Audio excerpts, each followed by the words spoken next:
Welcome. I'm Kinetic Symphony. I hunt down and report on mysterious and weird, true stories, from glitches to the paranormal. This is my channel's monthly compendium for the month of April 2022. This month had some incredible stories, so sit back and relax. Case file number 573, written by Anomaly, The Blue Square. This happened to me over a period of about 6 months, about 35 years ago. I have never really been able to get even close to explaining this, and it's hard to put into words, but I'm about to try. The apartment I grew up in was run strictly on regulations. One of them was that the walls were painted pure white between tenants. We were not allowed to paint the walls. The bathrooms were tiny. If you were to sit on the toilet, center of the back wall, the tub took up the entire left wall. The sink and the counter took up the entire right wall. The door opened opposite the toilet and was close enough you could kick out your feet while sitting and kick the door open. On either side of the door, there was about 1.5 feet of pure white wall. I lived in this place for many years, but only for a period of about 6 months did the blue square appear. The blue square was a transparent blue, perfect square that could be seen on the left of the door, about 2 feet from the floor on the white wall. Think the blue glow around a lightsaber, but a small square. It was 2 by 2 inches. It was very much ethereal and not physical, like a foggy light. It was not able to be touched. The square felt like any other part of the wall. I was the only person who could see the square. It was always in that exact spot. I marked it with a pencil, and only in that spot, so I know it wasn't an issue with my vision.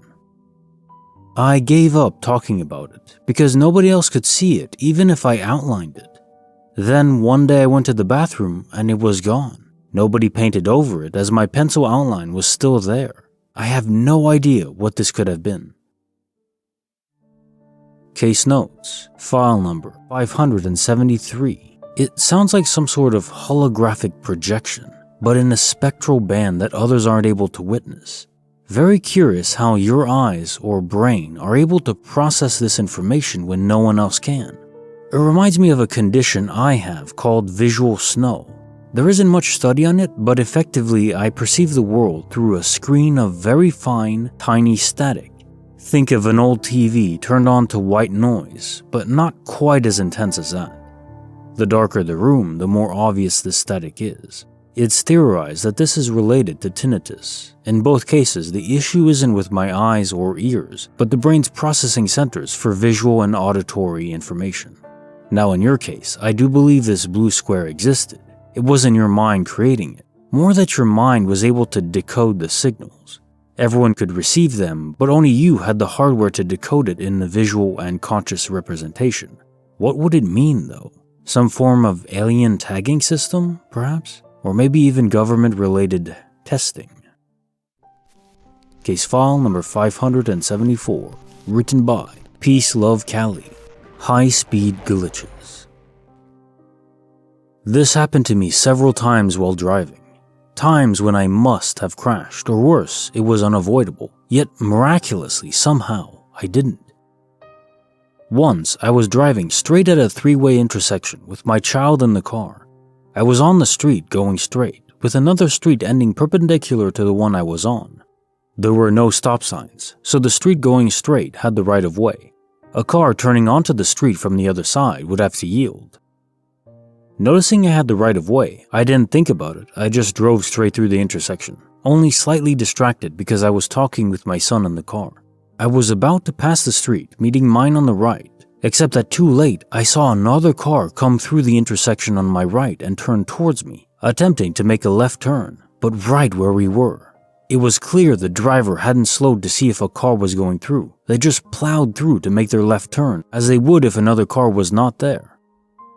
At the rate of speed each of us was going, and as close as our cars were to one another, I could see it was inevitable that we were going to crash. I hit the brake, but there just wasn't enough time to avoid the collision. I was literally about 3 inches from the middle of the other car. I was going to T-bone it. As I braced for impact, nothing happened. My car hadn't yet completely stopped. but the other car was suddenly way past me. Like I said, doing all I could to try to avoid the crash, it was impossible not to collide. Yet somehow, in a mere blink, we did. We both stopped for a minute, full of adrenaline. I looked over at the other driver, and I saw that she looked as confused as I was. Another time I was driving north on Interstate 5 in California, somewhere probably near Bakersfield. As it is for most of the length of the interstate, there were 2 lanes and many cars. I was in the left passing lane, behind several other cars going above the posted 70 speed limit. Unlike most of them though, I always maintain a safe distance behind the car in front of me.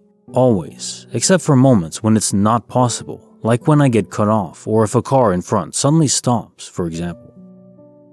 This is what happened on this day, a bright, sunny California day. The air was clear and visibility was perfect. But in my little car, I can only see the car directly in front of me when the freeway goes straight. Unlike in a pickup or SUV or something, where you can see above the cars in front of you, and you can see what's going on ahead for the next half mile or so. I was following at what should have been a safe distance, while still being mindful not to slow down the cars behind me. When suddenly the car in front of me swerved a little onto the right lane to avoid hitting something on the road that they clearly hadn't seen ahead of them. In this slow motion moment, I could see for a fraction of a second that the 4 to 5 cars directly ahead of me in the left lane had all swerved and or stopped, and when I saw the giant thing in the road, I had literally no time to avoid hitting it. I couldn't swerve either. There was a car right on my right side, and a wall with no shoulder on my left. This giant thing looked like a very solid, heavy trunk or something, at least half as tall as my car. Hitting this would have been a pretty major accident, smashing the front end of my little car and causing who knows how many cars behind me going over 70 to crash into me, and so on, into a big pileup. I saw what happened and imagined the rest, all in the single second I had before I would crash into it, hard. There was no possible way for me to not hit it, as I couldn't swerve nor completely stop. It's not possible to go from 75 miles per hour to 0 in 1 second. Like in the previous scenario, I braced for impact, and suddenly, I was past the giant trunk. It happened so fast that I couldn't even see how I got past it, but I did. In my rear view, I could see the trunk was still in my lane, but I had gone through it. Finally, another time I was on the freeway in the left lane, behind a pickup with furniture in its open bed. Suddenly, because of the wind I guess, a large wooden drawer began lifting up in the truck bed, just a few feet in front of me. I couldn't swerve. Again, I had nowhere to go. I slowed down as much as I could before the big drawer would come all the way up and out of the truck bed and crash hard into my windshield because of the speed we were both traveling at. Physics would tell you that at a certain point, when the drawer lifts up higher than the top of the truck bed, wind will take it over, and it can only come out from that point. I knew it was about to crash into my windshield, and who knew how I would survive that at such a high rate of speed? I imagined being blinded by broken glass at the same time that heavy wooden drawer entered my windshield and smashed into my head. I really thought I was about to die. I know it sounds as though I had plenty of time to react and slow down, but it all happened in a matter of a second or two, and I didn't. I saw the drawer lift up higher than the edge of the truck bed, and then it went back down onto the floor of the truck bed, safe from an inevitable, windy, high-speed escape into my head. Again, I was saved by a miracle. I always think of these things as God saying, "It's not my time," and He or a guardian angel intervenes, saving me from the inescapable. But reading all these glitch stories herein, I've realized my experiences really could fit here as well, maybe quantum immortality. I'd love to hear your thoughts. Bonus file, written by Child of Godzilla, a man of sharp teeth and rotting meat. Last night, I read a story about a man who encountered a vampire. His story was very similar to what happened to me when I was young. It haunts me almost 35 years later. This was my response. When I was young, I was walking home, right at twilight, and approached by a man who just seemed wrong. I lived in a kind of rural neighborhood in the desert and knew everybody who lived nearby. I did not know this man. He was wearing jeans and a t-shirt, so that was normal, but everything else about him instantly terrified me. As I walked down the dirt road to my house, he paralleled me in the brush with his gaze locked right on me. The brush on the side of the road is thick and mesquite, and you can't move through it without getting caught up and scratched all to hell. This man moved right through. He never touched a single branch. He actually moved through it. He passed me up and came out onto the road ahead of me, standing right in my path. He smelled so bad, like rotting meat. He smiled at me and asked me to come with him to see a hurt dog. He never blinked and didn't look like he was breathing. His teeth were a disgusting shade of yellow and brown and sharp. His smile was terrifying. His eyes looked cloudy and gray. I remember not being able to move, and though I wanted to scream, I couldn't get a sound out. He reached his hand out and wanted me to take it. Right then, my dog, a big German Shepherd, came sprinting out of the brush, silent and fast. He jumped and snapped at the man's face. The man was so fast, he avoided my dog and was across the road instantly. My dog went at him again, and the man fled into the brush. Again, he didn't disturb a single branch. As soon as the man fled, so did I. I sprinted home, which was a couple 100 yards away. When I got home, I noticed I had urinated in my pants. My dog came home later that night, severely injured. We had to put him down. My dad told me he was in a dogfight. I knew he wasn't. I never told my parents, and I don't know why. Case file number 575, written by This is Temporary, 1213, The Feline Anomaly. So, in December 2020, our cat had 5 kittens. We kept 2 of them, a black one, Lucy, and a gray one, Smokey. We couldn't book the mama in to get fixed due to the pandemic, so she got pregnant again and gave birth to a second litter of kittens in January 2022. There were 4 black ones and a gray one. In February, Lucy got run over down on our street and passed away. 2 weeks later, one of the black kittens also passed away at 4 weeks old. This left us with Smokey, Mama, 3 black kittens, and a gray one. We decided to keep a kitten as a friend for Smokey, as he lost his brother and chose a gray one. I found homes for the other 3 kittens at 10 weeks old. Here's the glitch. The day after the kittens went to their new homes, my partner and I were about to head out camping. We went to get into the car, and a black kitten, same size, age, color, and markings, came running out from under the car. It ran up to me meowing and purring, so I picked it up and took it inside to clean it up. Weepy eyes. We figured one of our previous kittens had been dumped back at our house, but I contacted the new owners and they all still had their kittens. To this day, we can't figure out where on earth he came from. He is the friendliest cat I've ever met. We planned to rehome him, but it just seems like he chose us on purpose, and I love him too much to let him go, so he's staying with us. His personality is so much like Lucy's too. We never intended to keep Lucy either, but it was the same deal there. Way too friendly and loving for me to give away. Case notes, file number 575. So we know that cats have been revered throughout many cultures in history as supernaturally attuned, even as divine creatures. Perhaps the universe chooses them as vessels of a sort. It's no surprise that the Matrix movie used a cat to symbolize a glitch in the system. A duplication, of course, where one is not possible. Perhaps one of those kittens was duplicated for some reason. Maybe for one reason or another, it's important in both you and your partner's life to have this specific kitten around. Either way, it sounds like you'll be loving caretakers for the little one. I was never much of a cat person myself, but since I had moved to Florida, my roommate there had a cat called Penelope. She wouldn't leave me alone, she demanded my attention, or else. And now I'm in North Carolina with my friend, who has 3 cats. One of them, Ritz, is the same way. Attention now, food slave. But honestly, even though I still consider myself more of a dog person, cats do give off a unique, irreplaceable vibe that I do like. Case file number 576, written by Shab ZXD. An extremely concerning bathroom experience. Okay, this happened 2 days ago, and no one in my friend group can help me figure out a logical explanation. I work in a building with a bunch of different business offices. We share a communal restroom outside in the common area.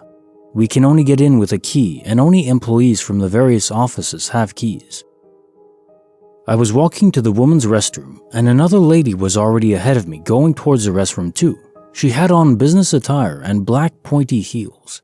She opens the women's restroom door and pushes it open so I can grab the door before it closes. I say thanks. She's still ahead of me.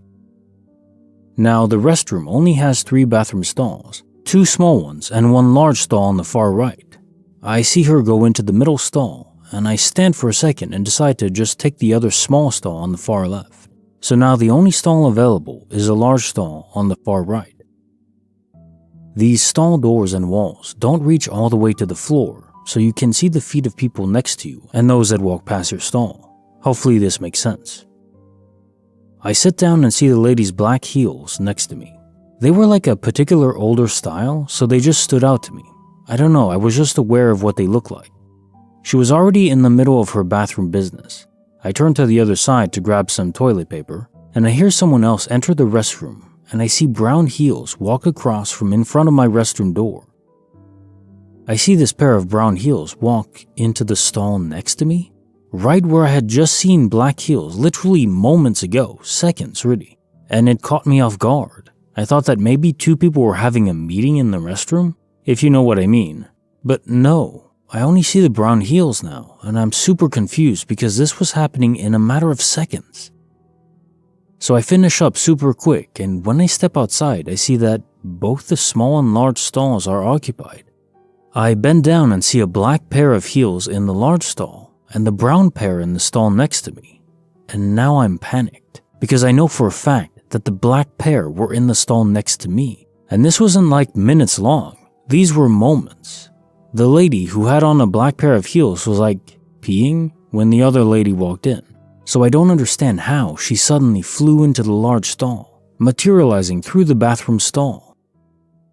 I stood in the sink area for a second and was contemplating maybe asking these women what kind of prank they're pulling, but I already felt crazy, so I didn't want to scare 2 random women with what I just saw. I also had this weird, odd sensation that I saw something I wasn't supposed to. The only way I can explain the feeling is like when you get caught doing something wrong. I had goosebumps, and I honestly felt like something dropped to the pit of my stomach. Now, before people say, maybe she was out of toilet paper, etc. These restrooms get stocked every morning, and I don't think I've ever seen a stall run out of toilet paper. Another explanation I've heard is maybe you just didn't notice her changing stalls, which could be the case if she wasn't the first to enter the stalls. She was already in the middle of her business by the time I sat down and situated myself. Again, all this had happened in the matter of moments. The brown heels walked in seconds after we had entered our stalls. So yeah, I can't explain it. I don't know what I saw. I was fully aware and conscious of my surroundings. I didn't even have my phone on me, so it's not like I was distracted. I had slept enough, I had my coffee, and I know it sounds crazy, but that's why I'm posting it here.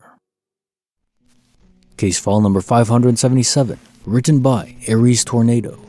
Damien, my cat, has powers beyond this world. First, this just happened, and I want to type it out before I forget. To be honest, I have a terrible memory. I unfortunately picked up smoking cigarettes over the holiday season, and I went back out to smoke. My black cat, Damien, is almost 16 years old. He used to be indoor and outdoor, but as he's gotten older, he rarely goes outside unless it's nice out, and even then he doesn't leave the porch. It is currently raining and cold. I finished my food and came downstairs to go out to the porch to smoke. Damien heard me and came to meow for food and water. I fill both up and he begins to eat. I go outside. Door was locked, everyone else asleep. And as I sit down, he walks past me, opposite direction from the back door, like he was heading to the door to go back inside. I stop because I'm like, stray cat? But I've had him since he was 6 weeks old, and I kind of in shock ask, Damien? And he meows back at me. I let him inside and look around downstairs to make sure I'm not crazy.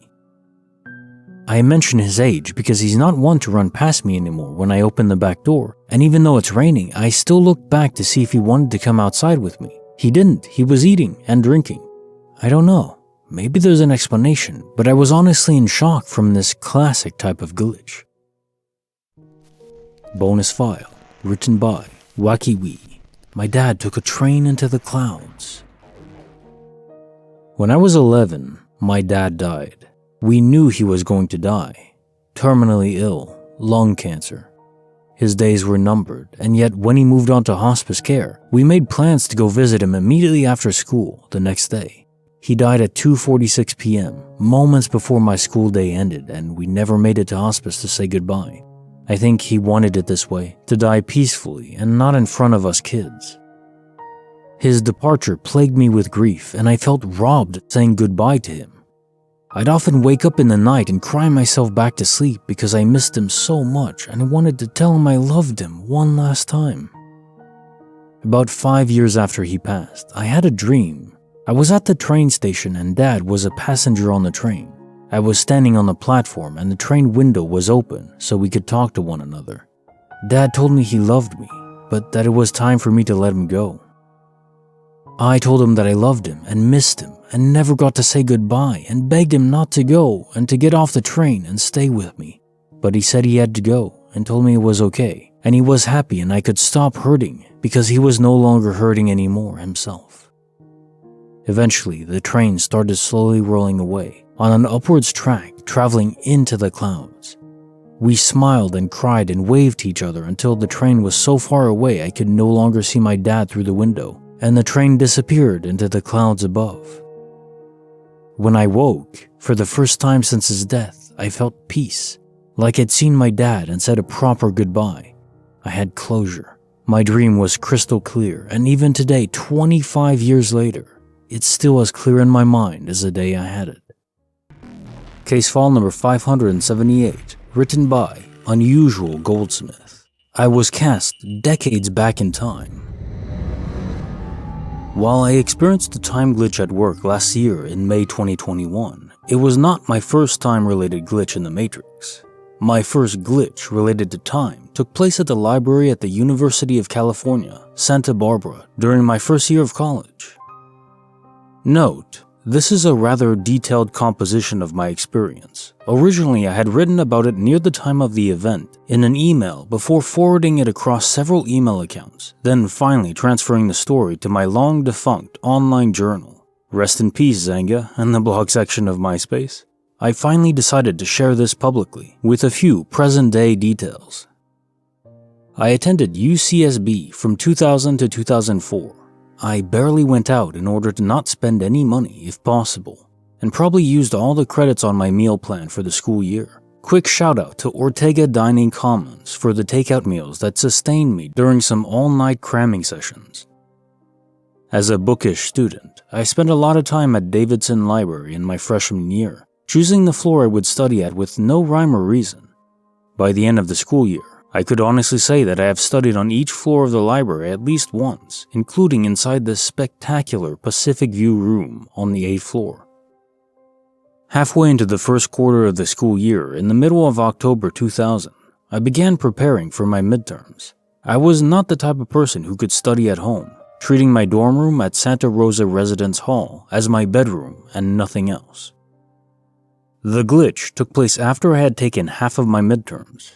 I had taken 2 of my midterms in as many days so far, and met up with my roommate at Ortega for lunch at around noon. Afterward, we parted ways as he headed for the University Center, UCEN, to start his shift at the bookstore, thanks to a work-study program, while I headed for Davidson Library. I entered the library through the Davidson entrance since, at the time, it was the main entrance to the library, showing my age as major renovations saw the construction of a new library entrance and wing a decade after I graduated and left the school. I headed for the Ocean Elevators, a set of 3 elevators with access to all 8 floors of the library tower, and pressed the up button. The middle elevator opened immediately. I stepped inside, turned around, and pressed the button for the 8th floor. After a short wait, The elevator doors closed, and I went up to the 8th floor alone without stopping on any of the floors in between. When the elevator doors opened on the 8th floor, I stepped outside the elevator, took 2 steps, and abruptly stopped in my tracks. I was surrounded by the exposed concrete floor slab, save for the elevated tile flooring I was standing on directly in front of the elevator. There was construction equipment and bags of masonry material everywhere, but there were no walls or windows to speak of. Undoubtedly, the place I ended up in was under construction and open to the elements. I went back inside the elevator to see which floor I was on, and the LED panel showed a number 8 with a down arrow. Tentatively, I went back outside and walked straight from the elevator due west towards the edge of the apparent construction area. In the distance, I saw the setting sun slowly dipping below the horizon of the Pacific Ocean. If you go to the beach to watch the sunset at UCSB, over the course of the year, you'll see that thanks to the tilt of the Earth, the sun sets over the Pacific Ocean during the colder winter months and over the California mainland during the warmer spring and summer months. Seeing the sunset caught me off guard almost right away, since it was not supposed to occur for several more hours. After all, my roommate and I had left the dining commons together at about 5 minutes before 1 p.m. so that he wouldn't be late for work. I was further shocked by something else I saw, or rather didn't see. I looked down at the USEN by the campus lagoon, and Stork Tower was not there. I mean, there is no way anyone on campus could overlook a bell and clock tower that stands at 175 feet or 53 meters. Let alone from the vantage point of the 8th floor of the library. I turned to my right, looking due north, and I saw the peaks of the Santa Ynez Mountains covered in snow. As far as I knew, no precipitation of any kind had yet fallen in the Santa Barbara area since the beginning of the school year. Never mind any rain in the local beach areas, and especially not any snow in the local mountains. While I stared at the snow-covered mountains, a small plane emerged from just below my field of vision and gained altitude, apparently taking off from the local airport. After the plane disappeared from sight, I looked down and saw the rooftop of the original 2-story library, adjacent to the library tower. I did an about-face and looked due south towards the Pacific Ocean. In the distance, I saw Santa Cruz Island of the Channel Islands archipelago just off the coast. When I looked down, I was stunned to find that the 4-story wing built just south of the library tower was missing. In its place were far more bicycle racks than I remember seeing previously, as these bike racks extended from the bike path to the edge of the library tower. By the way, I had only been on the 8th floor for about 2 minutes or so I was somewhat surprised when I saw that the doors of the elevator I took were still open as I turned around.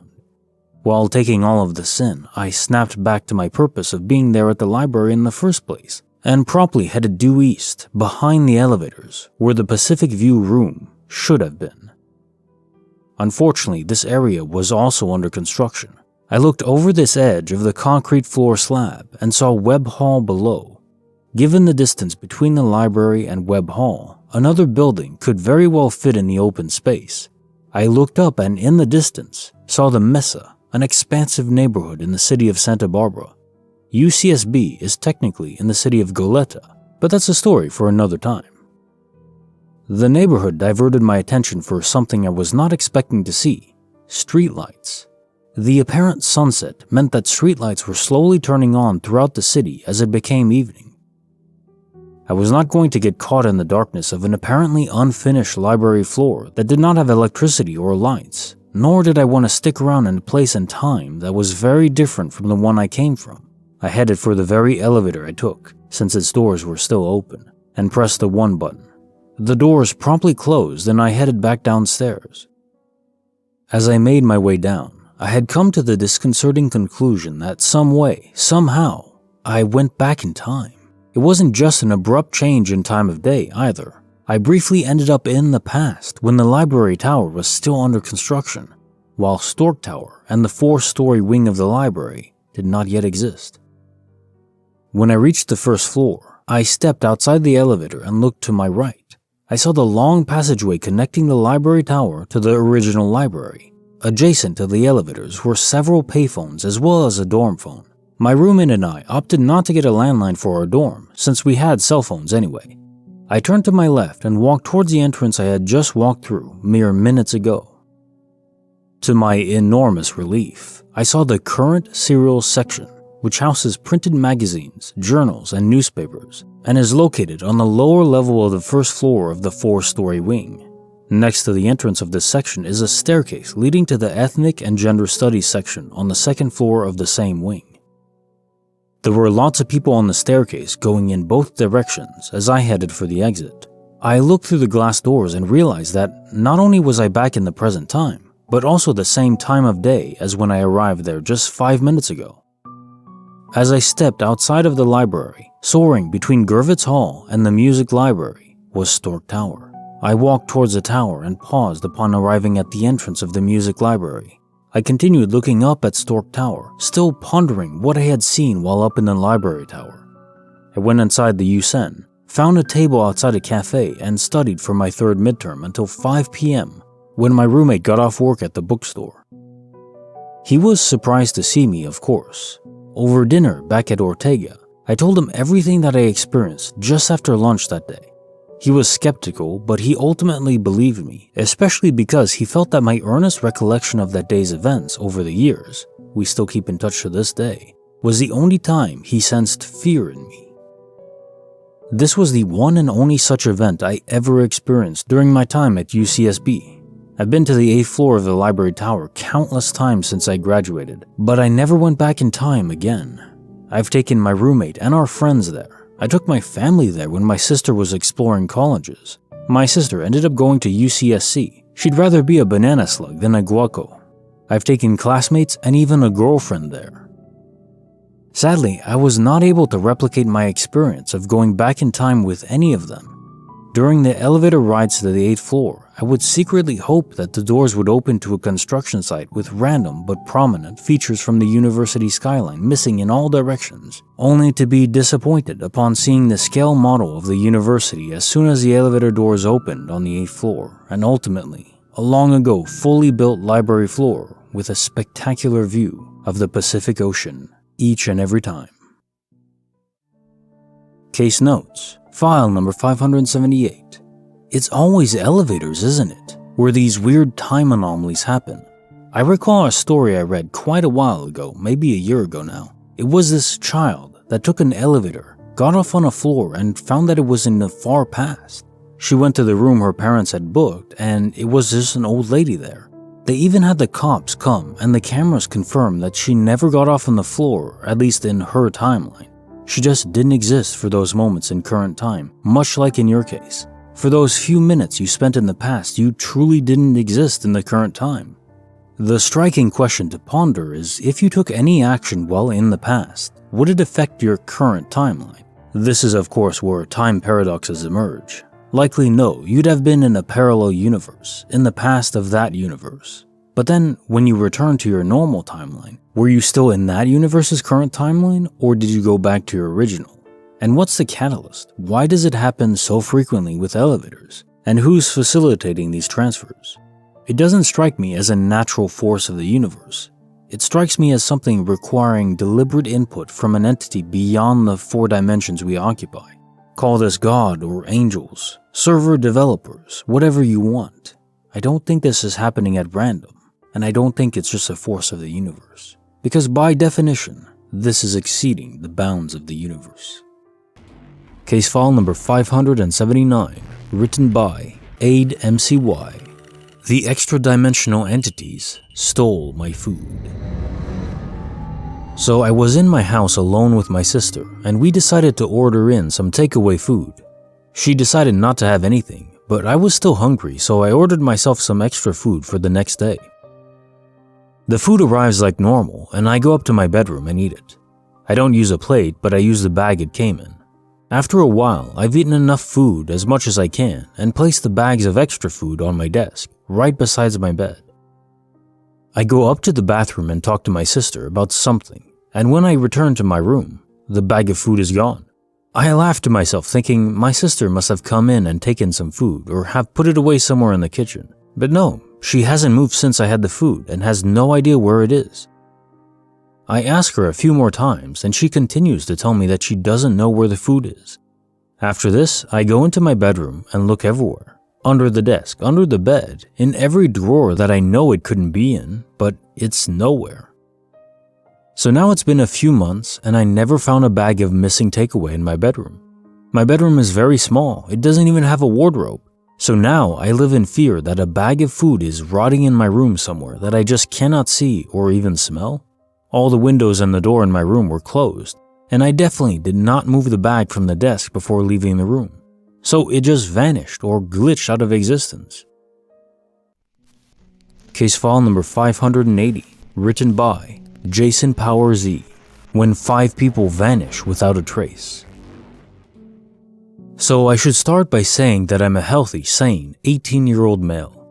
I've never had hallucinations or been seriously sick in my life. I've also never been known to black out or take micro naps. My mother has schizophrenia, but as far as I know, it was pretty mild and I've never shown symptoms of it. With that out of the way, here's what happened. So I was hanging out with my significant other before they went to class, college, and before I had to go to work. We parted ways and I got on the bus to go home to get ready. I got on the bus with 5 other people and I sat in the back as I usually do, so all 5 were in front of me. I looked down to check my phone when the bus started to move, so I could check the route because I'm a nervous person and I wanted to make sure I was on the right route. I was. I looked up after maybe 30 seconds, and I'm absolutely sure the bus hadn't stopped to let anyone off. Somehow though, all 5 people I got on with were just gone. The only people on the bus were me and the driver. It freaked me out a good bit because the next bus stop was still up ahead, so there's no way the bus stopped and just let people off in the middle of the street. I checked my phone again to get my mind off of it, and then suddenly the bus turned into a different street, which is weird since the route had no turns. It was a straight line. I'm very much into horror, so my immediate thought was, crap, I guess I'm going to hell? I signaled that I wanted to get off though, and the driver let me off without saying anything. I've been thinking about this all day and I still have no idea what could have happened there. I know this isn't really as creepy as some other stories on here, but this genuinely did scare me and I needed to talk about it. Bonus file, written by Inafray 19, Dreams More Dangerous Than Hell Itself. I'll preface this by saying I've had paranormal experiences my whole life, as has my brother, dad, and his mom. My grandparents bought land back in the mid-60s and built their house there, one of the first houses on this country road, and one of the first 100 in the area. At the turn of the century, the area was a large deer hunting lodge. I've never fully felt comfy at my grandparents' house. I was always afraid to walk down the hallway to the bedrooms, and as far as I can remember, have only ever done it with the lights on. I never felt comfy in the boys' room after dark. When I was little and stayed with them, I could only sleep in the girls' room with the nightstand light on, the door open, and the bathroom light on, illuminating the hallway. In 2008, when the market crashed, we had to move in with them for a year. My parents took the girls' room, and my brother and I took the boys' room. My brother slept on the bed, and I slept on the trundle. When my brother was home for the night, I slept just fine, but when he was gone, I would have to sleep with the cabinet lighting on. So my brother moved out before the rest of us. I decided to move to the main bed as it was more comfy. One night I finally said, I'm just being a baby with the light. I'm going to turn it off tonight, and I bet I'll be perfectly fine. Yeah, that was a mistake. I turn the lights off, hunker down, and fall asleep. At one point, I feel like I wake up, and there's someone in the room with me. I'm laying flat on my back. I turn my head, and this little boy, maybe 8-ish, is sitting on the chair across the room. He's wearing knickers and what I would describe as 1920s to 1930s clothing. We start talking, kind of like you would if you encountered a child alone at the park. Hello there, what's your name? What are you doing here? It's pretty innocent. Then the boy's demeanor changes. He asks me why I killed him. I'm shocked and I say, I didn't kill you. He insists. I insist. Then he stands up and starts slowly walking towards me, telling me I was his nanny and I drowned him and hid his body. I kept insisting that was not me. I've never killed anyone and also never been a nanny. This happens while he slowly crosses the 4 feet to my bed. I'm still laying flat on my back, scared silly at how insistent he was, how malicious he seems, and him coming close to me. Then he climbs on the bed, straddles my body, leans in close to my face and says, "You deserve this for killing me." He wraps his hands around my throat and starts strangling me while telling me over and over that I killed him. At this point, my brain said that I'm not awake. I'm still asleep. I need to open my eyes. Then I'm screaming in my head, "Open your eyes!" It was super hard. I could not get my eyes to open. I'm struggling for breath from being strangled while being told I killed this boy. Then it clicks in my brain that if I cannot open my eyes, I need to wake myself up in another way and start trying to move any part of my body. I feel like I'm laying still but also rocking side to side, trying to make my voice work, anything. The rocking finally worked and my eyes opened for real. I sit bolt upright in bed, reach up and flick the lights on. I'm sitting on the bed, hyperventilating, freaking out. Once I calm down enough to lay back down, I try closing my eyes and I can see the boy sitting back in the chair, just smiling the most sinister smile at me. I ended up staying awake the rest of the night. When I finally got up to go to the bathroom, I had a faint red mark around my throat. I never slept with the light off again and moved out as quickly as I could afford.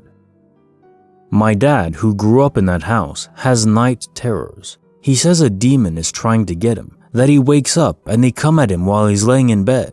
My entire life I've been woken in the middle of the night to my dad screaming. My mom tells me how he starts rocking side to side or flinging his arms out, then sits bolt upright, screaming. I now know exactly what he means. I understand the rolling side to side and the trying to scream yourself awake. I've never experienced anything in my life as scary as that little boy. Even having my own child disappear at a park and frantically trying to find him for 20 minutes was not as scary as that little boy. Since moving out, I have not been back to that house nor slept in it. I've never experienced anything remotely close to this before or since. Case notes, bonus file. So a point here. Would a spirit confuse you, a random person decades older and separated in facial features, for his nanny who drowned him? Doubtful. My gut here, especially given that your father was also being tormented, presumably not by the same scenario as you, but by the same entity, is this is indeed some malevolent force. I don't think it's a kid that died, a demon perhaps, or a poltergeist. Not only to physically cause you harm, but even implant psychological torture by trying to make you feel guilty over the death of a child. Also, initially, I thought this could be sleep paralysis, but it doesn't fit on the second passing. The first problem is in sleep paralysis, you're consciously awake and aware of your body in the real world, unable to move. Not still within the realm of a dream, but aware of the dream. That would be more like lucid dreaming or lucid nightmaring, and it would be induced by this entity. And if it was sleep paralysis, you wouldn't have had markings around your neck. You couldn't have strangled yourself if you were paralyzed. Case file number 581, written by Anonymous. I've never heard a voice like this. Okay, I still don't understand what happened. I don't drink or do drugs or take any medications. I don't have any hallucinations. A few weeks ago, I was in the kitchen. Suddenly, I hear some guy say in a very loud voice, "Hey, hi, hello." I look around, but there's no one.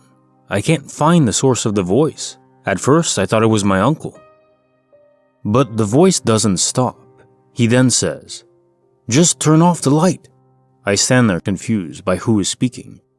Then he tells me again to turn off the light. I don't do anything and the voice stops. I just went back to my room. Now, our neighbor's house is very close to us, so we hear their voices all the time, but it sounded like there was someone in the kitchen with me. Our kitchen only has one window on the outside that is near the ceiling, but if someone were to peek into that, they would have to climb on the roof of our house because our kitchen is on the second floor. But wouldn't it be strange to climb on the roof of someone's house and tell them to turn off the light? It could be my neighbors, but I'd recognize their voices. My mom was in the other room and was sleeping. She didn't hear anything. Another thing is that it was more than 10 p.m. at night. Most likely explanation is that the voice was coming from my neighbor's home.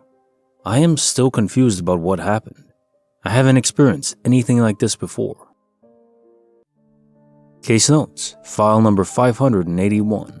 Okay, I see two possibilities. Either it was some form of prank by your neighbors, or perhaps a friend. They climbed onto your roof to simulate a creepy voice from no known source, muttering nonsense. Thing is, I don't see this as very likely because the whole point of a prank is to get people's reactions, and for them to know they were pranked. To leave someone in a perpetual state of confusion would just be cruel, not a prank. The other possibility is something I've pondered on a bit lately. That is, information sharing between parallel universes. Keep in mind, how the multiverse is theorized to look is similar to an onion, but a nearly infinitely layered onion. Many universes are damn well right on top of us, but through a dimensional layer we can't access. Still, effectively right there in a physical distance sense, on top of us. So what if occasionally, where the membranes between universes is thin, information can easily pass through? Our voices, which are nothing but sound, molecules in the atmosphere vibrating in a specific order, and at specific frequencies. In this case, a man's voice in the same kitchen, but a different universe, maybe telling his kid to turn off the light. It's cool to think about, and could potentially even explain some ghost sightings or paranormal sounds. Case file number 582, written by Andy Chamomile. She wasn't my Morgan.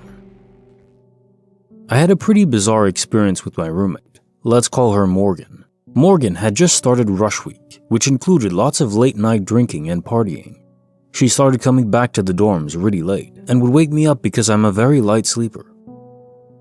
One night, Morgan comes in around 3 a.m. and she has had way too much to drink. She is slurring her speech and barely walking straight. I've never seen her so drunk. I turn on the bedroom lights just as she throws up in the middle of the room. I get her some water, help her to the bathroom, and finally get her to bed. I use towels to absorb the vomit, since the smell is so overwhelming. Eventually, I got back to bed close to 4 a.m., which sucked because I had classes at 8 a.m., but Morgan doesn't have class, so I thought good for her, she can sleep off the hangover. I wake up at 7 a.m. and Morgan is not there. Her bed is perfectly made, but the vomit left a bit of a stain in the rug. I thought that maybe she managed to get up and get some breakfast, but it was weird that she had already made her bed. Anyways, I go to the kitchen to make myself breakfast, and she is nowhere in the apartment. As I'm about to leave for class, Morgan walks through the front door with two other sorority girls. They are making a ruckus, talking about how they spent all night partying. She apologizes to me for not coming back to the dorms and hopes that I wasn't too worried that she didn't come back all night. I was flabbergasted and kind of pissed. I thought she was playing a prank.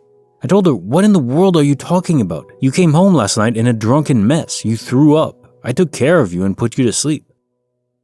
She and the other two girls were adamant that Morgan never came back to the dorms. I showed her the vomit stain and the towels I used to clean up the vomit that she needed to wash herself for making such a mess. They denied everything, even showing me a crappy cell phone video of them partying at around 4 a.m. I had spent the previous night studying. I did not consume any alcohol or drugs, and I swear that the girl that came into my dorm last night was Morgan. But she pretty much had an alibi that wasn't her. Our university was very strict about room keys, and we each had exactly one keycard to come into our apartment. If it wasn't Morgan, who in the world was able to just come inside the apartment, who looked and behaved and talked just like her? I had no idea how this could have happened. Unfortunately, this event put a huge strain on our friendship as we each stuck to our own stories and couldn't trust each other. We were both too grossed out to clean the vomit towels, so we just threw them away. Morgan ended up moving into a sorority house, and I eventually moved back in with my parents to save money. The vomit stain never disappeared. Case file number 583, written by Hey Moon Baby, I absolutely should be dead. So this happened in July 2021, and it has really bothered me, but I have not told anyone until this post. I work for DoorDash and was working later than usual, and it was getting pretty dark, pretty much fully dark, so I would guess around 8 p.m. I had finished a delivery and was about to pull onto 6-lane Main Street with center turning lane out of a neighborhood/residential road.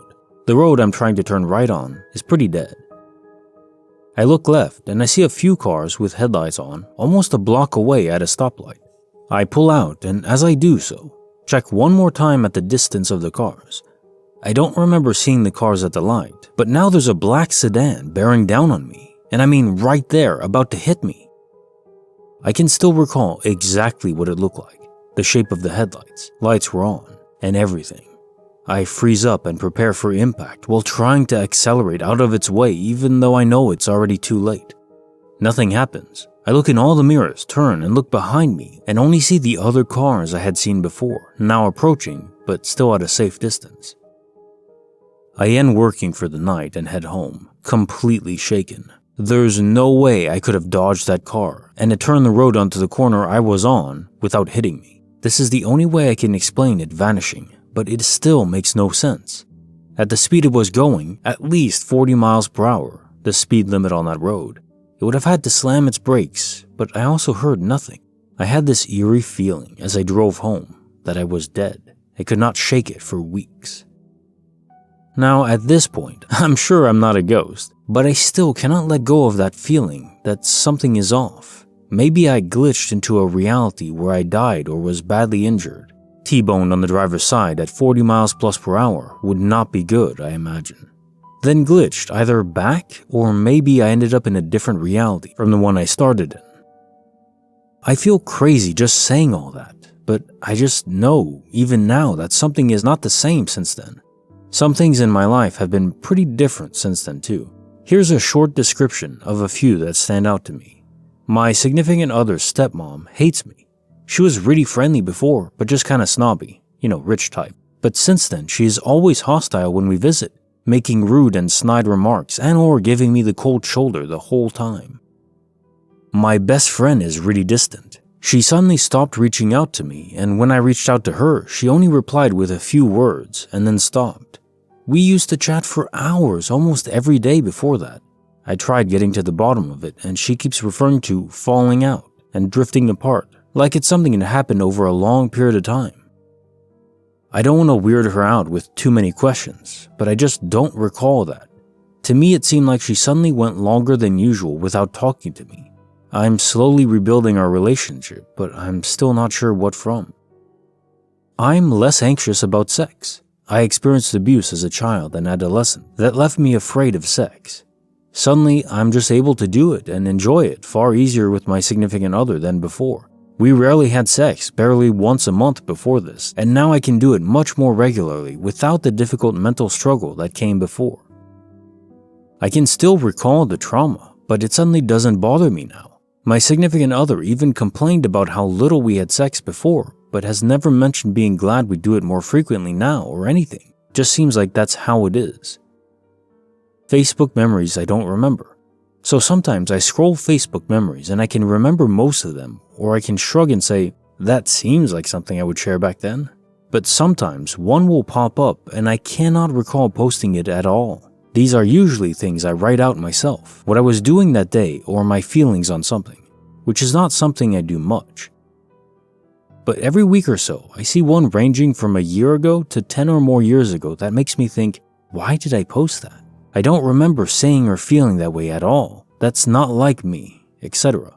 There are smaller changes that are less important, but these are the ones I take note of every day. Case file number 584, written by Scooby-Dooby Freaking Doo. This stick of butter is crushing my mind. I apologize in advance if this comes across as rambling. I'm just at my wit's end and I don't know what to do. It started a few months ago.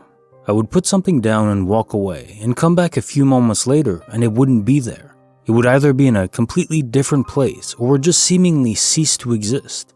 I chalked it up to being sleep deprived. My partner and I both worked nights and absent-mindedly doing things or misremembering in general. Then it got weirder. I was getting ready for a date night and wanted to take a shower, but couldn't find my shaving cream anywhere. My shaving cream bottle is all white with a purple cap.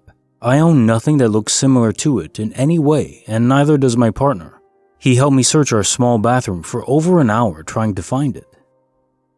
Pulling everything out of the linen closet in the bathroom, checking every drawer and even the cabinet under the sink, we could not find it anywhere.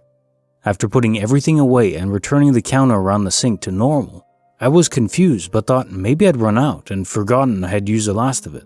My partner leaves the bathroom, closing the door behind him as I hop in the shower. After 20 minutes, I finish up and get out, only to find the shaving cream is sitting in the middle of our pink sink. I called for my partner and he was just as confused as I was. We argued for a few minutes because I thought he was messing with me, but he was insistent he hadn't snuck back in during my shower to place it in the sink and was genuinely upset I thought he would mess with me like that. I apologized and we moved on from it, but it still bothered me when I would think about it. Fast forward a month and on Saturday, he heads to work like normal. I start to get hungry and decide to make French toast. I get everything set up and ready, pulling out a plate and putting my slices of bread on it before whipping together the eggs and milk, getting my pan and spatula ready. I pull the butter out of the fridge and place it on the counter next to the plate. Right before I turned the stove on, I felt nature's call and headed to the bathroom to pee really quick before continuing. Our dog follows me and is hanging out while I do my thing, and no more than 2 minutes later I'm back in the kitchen turning the stove on. I turn to grab the butter off the counter, and it's just gone. Not there. I tried not to jump to conclusions. I had checked the fridge 7 times. I checked the cabinets I had gone in to grab out what I needed to make the French toast. I even checked the trash can to see if I had accidentally tossed it out when I got rid of the eggshells. No sign of the missing butter. The cat has never stolen anything off the counter before, but I figured it was more of a rational explanation than the butter ceasing to exist. I went to see if she had smuggled it off and found her asleep on the couch, butter-free. I know the dog couldn't have taken it because she was with me the entire time I was out of the kitchen. I freaked out a bit, started messaging my friends in our group chat about what was going on, and one of them FaceTimed me to help me recheck everywhere in case I just wasn't seeing it. I ended up having a panic attack after 30 minutes of searching over this call with no sign of the butter. We retraced every step I had taken and even looked in the bathroom to see if I had brought it with me to pee. I cleaned up everything I had taken out and refused to go back in the kitchen out of fear of the butter reappearing somewhere I had already searched that my friend confirmed was butterless. It's been days now and I still haven't found the butter or even a wrapper to prove it existed. I tried to talk to my partner about it and he thought maybe it was carbon monoxide poisoning, but we checked our detector and it's working normally, so it doesn't appear to be that. I feel like I'm going crazy. Case notes, file number 584. Right, so disappearing object phenomena is a common occurrence, but this strikes me as much more than just an object disappearing here and there. It could be related, but if it is, it would be evidence that DOP isn't a force of nature, but an active and willed effect from other sentient entities in their own pocket dimension, taking stuff from us and sometimes returning it. It reminds me of the Schisms episode of TNG, where Riker is being abducted by aliens who inhabit another dimensional space, literally taking him and others from the ship at night, from their bedrooms. In your case, or in the case of all disappearing object phenomena, it's taking things, not people. Well, mostly not. Sometimes even people do disappear and come back, though in those cases the people don't report or remember anything odd happening, just a time loss event. Perhaps these entities are trying to study foreign objects, trying to determine how we live. Instead of mostly taking us against our will or knowledge, they take things to try and piece together what we're like. Either that or it's some type of poltergeist trying to torment your mind through disappearing butter. And if so, it seems to be working. Case file number 585, written by Godless Frey, 11. This man knew everything about us. My partner and I are visiting Oakland, California. It's our first day in town.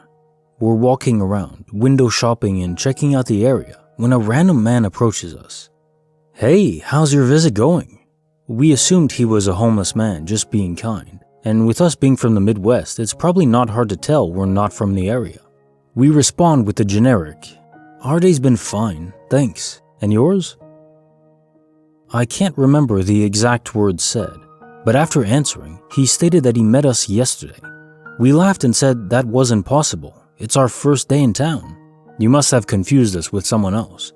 He responded, "No, it was you too. You guys gave me an orange and we chatted for a few minutes." That definitely sounds like something we might do. But seriously, we only got into town today. It definitely wasn't us. The man then proceeded to tell my partner, "You're from Missouri. You were wearing a blue Kansas City shirt." He said a couple other things, but I was in shock, so I don't remember what he said after that. Anyways, this was accurate information. He has that exact shirt. He wasn't wearing it that day, but it was one that we wore all the time. We still, to this day, have no idea what that was. It makes my head hurt thinking about it. Bonus file, written by Mega ZX Retro. The most haunted house in all of England. I was born and grew up in a town called Shrewsbury in Shropshire, England. The town has a reputation of being one of the most haunted places in the world. The town is well over 1,000 years old. A lot of the ruins of old buildings remain, even in the town center. Everyone I know growing up had some sort of experience, haunted or otherwise, at some point in their lives. So getting to my most haunted experience that spans a number of years, these aren't my only experiences, but this is the one that has affected me the most. My grandparents have a house that all of the family, my mother and her siblings, grew up in. This house has a back bedroom that gives off a vibe that you just don't want to mess with. It's the only room in the house that has the doors always closed and is now used as a storeroom that my nan refuses to enter alone. It was used when I was a kid as a spare bedroom for when me and my brother would stay over, but we hated being in that room. One night, me and my brother were asleep in there, and I woke up just in time to look over and see the lighting fixture on the ceiling next to my head. I can even remember the feeling of the cold plaster touching my cheek right before whatever the hell was there that was lifting me let me go. I hit the mattress and immediately started screaming, obviously, and my dad burst into the room to find out what happened. I told him everything, and obviously he was skeptical, but I even remember him saying that the room was very cold even though the heating was on, and there was an odd feeling he couldn't explain. My brother, who was asleep during my incident, said he had a dream that night of an old man standing over him shouting for him to get out, and to this day he is reluctant to talk about it because of how real it felt. Now this is where it starts to get worse. I was told this was over a month after the first incident, but I was at home, in my house, on the other side of the town, and it happened again. Me and my brother at this time used bunk beds, and I slept on the top bunk. My dad was downstairs watching TV, and all of a sudden he said he got a feeling something was wrong. Then realizing that the feeling he felt was the same as when I had the incident at my nan's. He ran upstairs and burst into the room just in time to catch me falling from the ceiling. I had been picked up, lifted over the bed's safety rail, and was hanging with my head tilted towards the ground, and my dad burst in to see me hanging there in midair for a split second before dropping, and he caught me. He was terrified and could never explain what happened. Nothing ever happened again until I was in my mid-20s. My nan was heading out somewhere for an overnight stay, so I said I would stay the night, feed the dogs, and sleep on the sofa. I did everything stated, went to sleep on the sofa, but woke up in the morning in the spare room? At the back of the room behind a load of storage boxes. It took me about 5 minutes of moving the boxes out of the way to reach the door, to get out. And to this day, now 14 years later, I have no idea how the hell I got in that room, over those boxes, and to the back section of the room, without damaging anything. I have never been more frightened after waking up in all my life, and I have never stayed another night in that house since. My nan refuses to talk about that room. My granddad was the same prior to his death. I have no idea what happened in that house, what spirit or worse is living in that back room. But I'll never go back in that room for as long as I live. Case file number 586, written by Weasel Cordos. I saw my dead father again. I saw my dead father driving a car. I was 11 at the time he died. When I was a kid, he would tell me that once I got taller, he'd get me to play 8-ball pool with him. This never happened because he died before I was even 5'4". Fast forward to Saturday night, I was playing 8-ball pool with my friends. At one moment, the memory of him telling me that once I got tall, he'd get me to play with him crossed my mind, and I sort of wished we had got to play. I didn't pay much attention though. On our way back to our homes, being on foot, we were walking on the road but made room for cars to pass whenever they approached us. Once we were about 3 blocks away from my house, I saw a car passing by, with my father as a driver. I'm so sure it was him. I've seen his dead body, so he can't be alive. And even if he was, why would he be driving in our neighborhood? I almost screamed and wanted to start running so as to catch the car, but I figured out it would be pointless. I even thought of throwing my phone at the car so as to catch his attention. I kinda regret it now. I'm not sure. Honestly, it's not like I miss him like hell and think of him 24/7, so I don't think my mind would have made this up. Case notes, file number 586. A lot of possibilities to unpack in this short story. First, you saw your dad's body, so him having faked his death for some reason is unlikely. Not entirely impossible though. There are stories of people faking their death through drugs or look-alike bodies at the funeral. For what though? To go through that much trouble?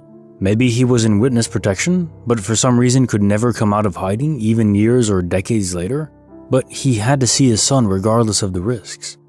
Another possibility is that it wasn't your dad in the car, but instead his spirit or his echo that lingered behind, keeping an eye on you.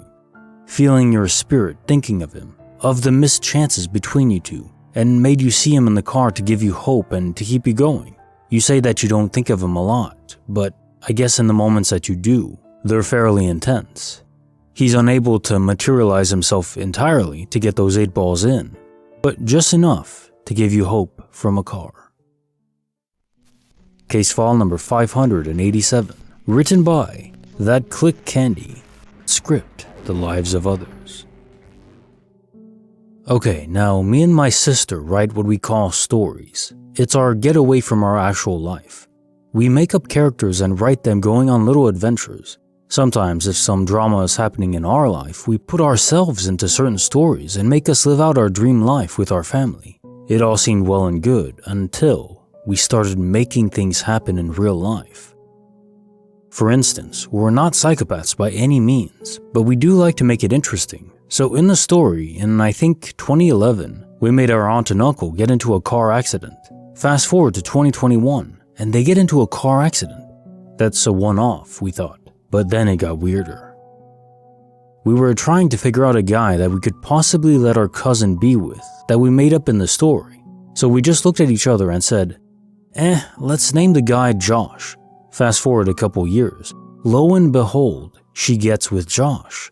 Then we know it doesn't snow or have any snowstorms or blizzards here in Texas, so we thought it'd all be funny and interesting to put a snowstorm/blizzard into our stories with us in Texas. Because I mean, it wouldn't really do that in Texas, right?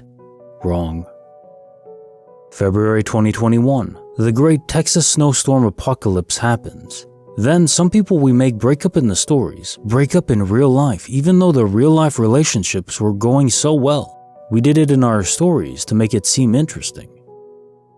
Am I going crazy? Like, am I looking too much into this? Again, me and my sister are not insane by any means. Everyone in our family knows we do it and even tells us to be careful in what we put in our stories now. I can't tell if they're joking or if they're serious.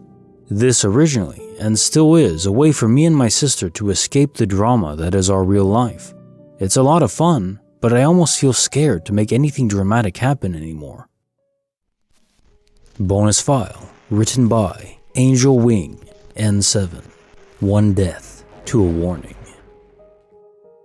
I, 39 female, was 22 years old when it happened. I can still remember the dream vividly. I was on a battlefield with a sword in one hand and holding a shield with my left hand.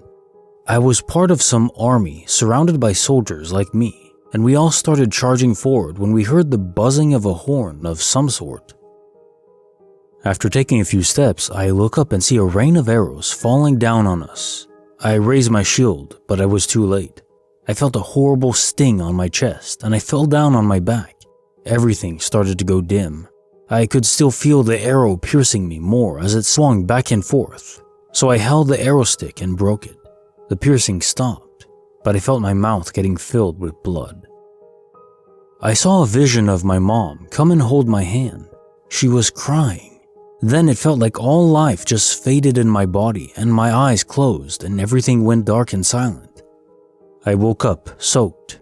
I didn't have any chest pains or any scars or bruises of any sort on my chest. All day I was agonized by the experience, but the effect of the dream eventually faded out. A few months after I had that dream, I had a bowel infection and was hospitalized due to severe fever and dehydration. There in the emergency room, as an intern was listening to my chest with a stethoscope, paused and asked me, "Do you have a coronary disease?" I said no. He said he heard a strange murmur and asked for further examination. They found out that there was a tear/hole in my heart septum, 3.5 centimeters in radius, and they got me an open heart surgery as soon as my bowel infection was healed. During my stay in the hospital, a lot of doctors and interns came to visit me. They asked me weird questions like if I had never been to a doctor's office or a hospital and clinic before. On the contrary, all of my childhood I was struggling with fever that came almost every 2 months. I was an addict in my teenage years, and I overdosed twice, one of which required strict heart monitorings as I had overdosed on stimulants. I was informed that almost all babies are born with that defect, but in most cases the body reconstructs the defected part of the septum by itself. And even if it doesn't, the radius of the defect does not exceed a few millimeters. They were so surprised how all of those doctors that had examined me so far could have missed such a huge defect in the heart. They told me that because of that hole in the septum, all the clean blood was going back to my lungs. They told me I should have experienced growth and physical activity issues like not being able to run, etc. That I should have been no taller than 150 centimeters, weighing less than 40 kilograms. And probably must have been dead or bound to bed by now. But there I was, 176 centimeters, 55 kilograms. I was in the school swimming and basketball team until my addiction started taking over control. I was constantly going into checkups before tournaments. All that drinking and smoking and substance abuse would have also had the worst effect on me. But there I was, hospitalized just because of eating a fruit that wasn't washed properly. I still think something like that can be possible. That I internalized that dream of maybe an alternate universe so deeply, and it was all related to my current state. What are your thoughts? Bonus file written by Judy 2016. The Man Out of Place by Time. This happened maybe 10 years ago when I was around 18, but I have never forgotten it. I lived in a semi-rural area growing up and was killing time driving down a back road by myself one afternoon. I was about to turn onto a dirt road where I like to drive sometimes since it was not well traveled. An old abandoned shack sat right before the road I was turning onto, and so I was right in front of it when I was slowing to turn. Since I was on basically a leisure drive with nowhere to really be or go, I had been kind of zoned out. I don't know if that's why I didn't see him, but I didn't until I was right in front of the shack. There was an elderly man right beside the highway, like he was waiting for a ride. He was dressed in a gray suit that looked like it was from another era, wearing a fedora and holding a briefcase. We each saw each other, and he smiled and waved at me like he had been waiting for me. If he had been there the whole time, I would have had about 1/8 of a mile to spot him, and he was in the same area I would have been focusing on, so I have a hard time thinking I just didn't see him the whole time. He did not blend in, and there were no trees or anything to obscure my view of him. I was not really scared, but I was definitely confused. I picked up the pace and drove down the dirt road and made my way home by another path. I never saw him again, and from what I know, there is no one that lived there for decades. I've always wondered if he was really there, and if so, who he was. Case file number 588, written by Slow Motion Ocean. The Twisted Grocery Store. I've been doing Walmart pickup since the pandemic started. Well, last week I went back to my old grocery store and was rung up at Register 1. This is the one by the cooler in front where they keep the convenience items, milk, energy drinks, coffee, and whatnot. I was glad to see my old friend Fat was there. Fat is a big guy who loves food and always talks to me about my purchases. This has been going on for several years. He kinda looks like a Fat Albert, and that day he was wearing an N95 respirator. In fact, all the employees were wearing N95 respirators, so I figured it must be a store policy. I was prepared for the letdown of him not remembering me after so much time had passed, but to my surprise, he did the old stop and chatted with me after ringing me up, and he remembered who I was. Fast forward to today. I went back in for some desserts from the bakery and had a question about the price. I saw Fat standing there at register 1, his usual register, staring oddly at the wall. The way he was spaced out almost stopped me, but I thought, hey, he does work here after all. So I walked up to him, and he didn't react to me at all until I started speaking. I asked my question and he answered, but then he told me I couldn't get the discount without a club card. His tone of voice was off, condescending. As I walked away, I realized two things. He had no idea who I was, and neither he nor any of the other employees were wearing masks. In fact, not one single person in the entire store had on a mask. No one in the parking lot did either. This is the same place I experienced my first glitch, where one employee disappeared and was replaced by a different one while I was looking directly at him, like a jump cut in a movie. The same store, same checkout lane, register 1. Case notes, file number 588. I have noticed that some places in this world occupy energy sources. Some of them are positive, some of them are negative, or rather, these are the effects they have on people. Has anyone else noticed this too? An example, there's a subway nearby here that I'll walk into and instantly just feel depressed, like the price to enter the premises is my soul carrying an additional burden or weight. And the employees there feel or act the same way. That's the best way I can describe it. And the moment I leave the area, the weight vanishes like it never existed. I think your grocery store occupies one of these energy pockets. The effect it has can be wild and random. Although I think the dropping of mass was more coincidence, perhaps just store policy changing from one day to the next. The employee you knew whose attitude was off, who didn't recognize you, maybe this force that's constantly around him finally fractured his soul. I've seen it happen to people, although never happened to me, thankfully. I have always been annoyingly upbeat. The other glitch you mentioned though, where an employee is switched out in an instant, like a jump cut. That's completely baffling. I wonder if it could be related to my energy pocket hypothesis. Creepy file number 15, written by Revolutionary Sun 5533. A man with black eyes. When I was 12, I saw a black-eyed person. Not just dark eyes, but the kind of pitch black you see in horror movies where the entire eye is black, like in Supernatural. This was in 1995, before colored contacts were widely available, and I think they were like hundreds of dollars. So I've always found that explanation unlikely. It wasn't Halloween or anything. So I'm at a huge water park in my city in the wave pool. My friend and I were on a double inner tube just splashing around when we ended up in the middle of the giant pool, bumping into other tubers. I look up and a few feet away is this guy. He's about 25 and he's staring at me. Not just staring, but staring into my eyes, into my soul. It was a creepy stare, but not sexual or anything like that. It was just too intense. I couldn't look away for what felt like a long time. It felt like he knew what I was thinking. Definitely felt predatory in an animalistic way. I swear he had a small smirk on his face too. After what was probably only a few seconds, but felt much longer, I looked away and that was that. This is the interesting part, I think. Back then, I never talked about it or looked it up. The internet was new and I don't think I even had an email at that point. I don't think I told my friend or my parents. About 15 years later, I'm sitting at work and I remember this incident, so I decided to look it up online. I checked eye diseases, and the only one that could be related to black eyes was saying that people afflicted by it generally couldn't be in the sun as it is too painful. I saw the black-eyed guy on a sunny day at a water park, so that was unlikely. I then found a site about black-eyed kids, but that sounded too made up. I did find a handful of similar stories though. I guess I'll never know for sure, but it sticks out as one of the creepiest things I've ever experienced.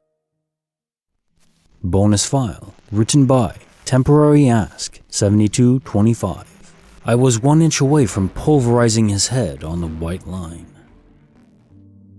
In the summer of 2016, I attended a graduation party in my hometown. At around 10 p.m., I decided to say my goodbyes and head down the mountain by myself. As I reached the summit of the mountain, my headlights illuminated a horrific scene to my right. A wrecked red sedan, with the front window shattered and a man laying in front of the car. I steered quickly out of the way, since his head was nearly on the white of my lane. A few feet away from the scene, I pulled off into the truck lane, put my hazards on, and stared in shock in my rearview mirror. A few seconds later, I see car lights coming my way, slowing down at the scene. I tried to wave them down, but it's dark, secluded, and I'm in shock. It was unsuccessful. They slow down, look at the scene, and hit the gas full speed down the mountain. After they passed me, my anxiety kicked in and I too fled the scene at full speed. I called my then boyfriend and didn't tell him what I saw. I needed to distract myself. About 8 minutes later, when I arrived home, I wake up my parents and waste no time getting everyone in the car to drive me up to the summit. In the meantime, we called the police.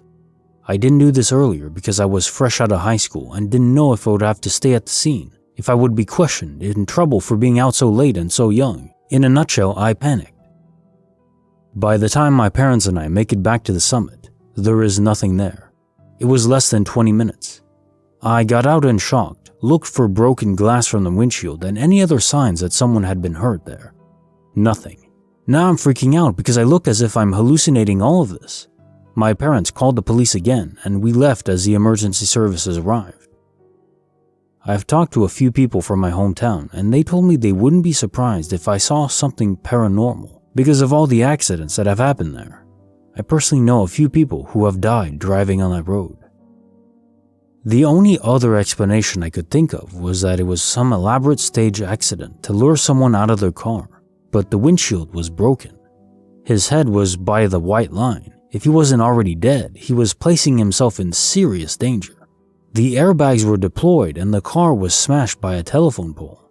How could someone stage that and be gone in less than 20 minutes? Even if the wreck did just happen, how would that man have been able to walk away from the scene and not leave his car or any other evidence behind? I'm 95% sure I saw something supernatural, but I wanted to know your thoughts. Is it possible that I saw a fatal accident on its anniversary? This experience has never left me, and occasionally I still search for accident records at this spot, just hoping for an explanation. Bonus file written by Willie P. 2022. The Skeleton with brown bones and ripped jeans. I had to have been only about 5 or 6, but I still think about it almost every other night. I'm 18 now. It was me, my mom, and my sister all sharing a bed together. We had all passed out, but in the middle of the night, my mom left the bed because who would want to share a bed with 2 children? This was a regular thing for her to do. At about 7 in the morning, while the whole house was still asleep, I opened my eyes to realize that I was all the way on the opposite side of the bed from where I fell asleep. I was up against my sister on the edge of this king-size bed. I went to roll over to get away from my sister when I locked eyes with it.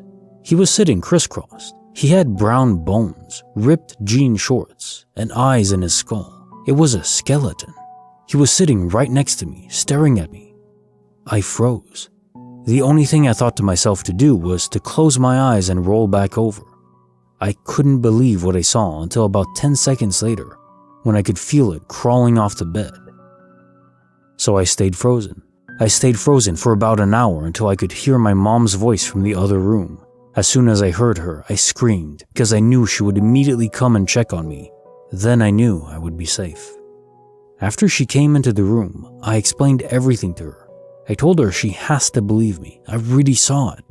Since then, I haven't had any incidents remotely close to that. I've also told the story to a good amount of people. Most people say they believe me, but you can tell they don't. Case file number 589, written by Sock Taco Z. My daughter's blue. Wait, no. Green Dino? Hey guys. Something weird is happening here. About 2 weeks ago, I was feeling off, like I was going to have a heart attack or going to pass out or throw up. I don't have insurance at the moment, so I decided I would sleep it off. My daughter's favorite toy was on the couch when I came out of the living room. It was a blue dinosaur plushie she took everywhere with her. Well, I scooted it over on the couch and started watching TV, hoping I would pass out, and I grabbed her toy and had it in my hands to distract me.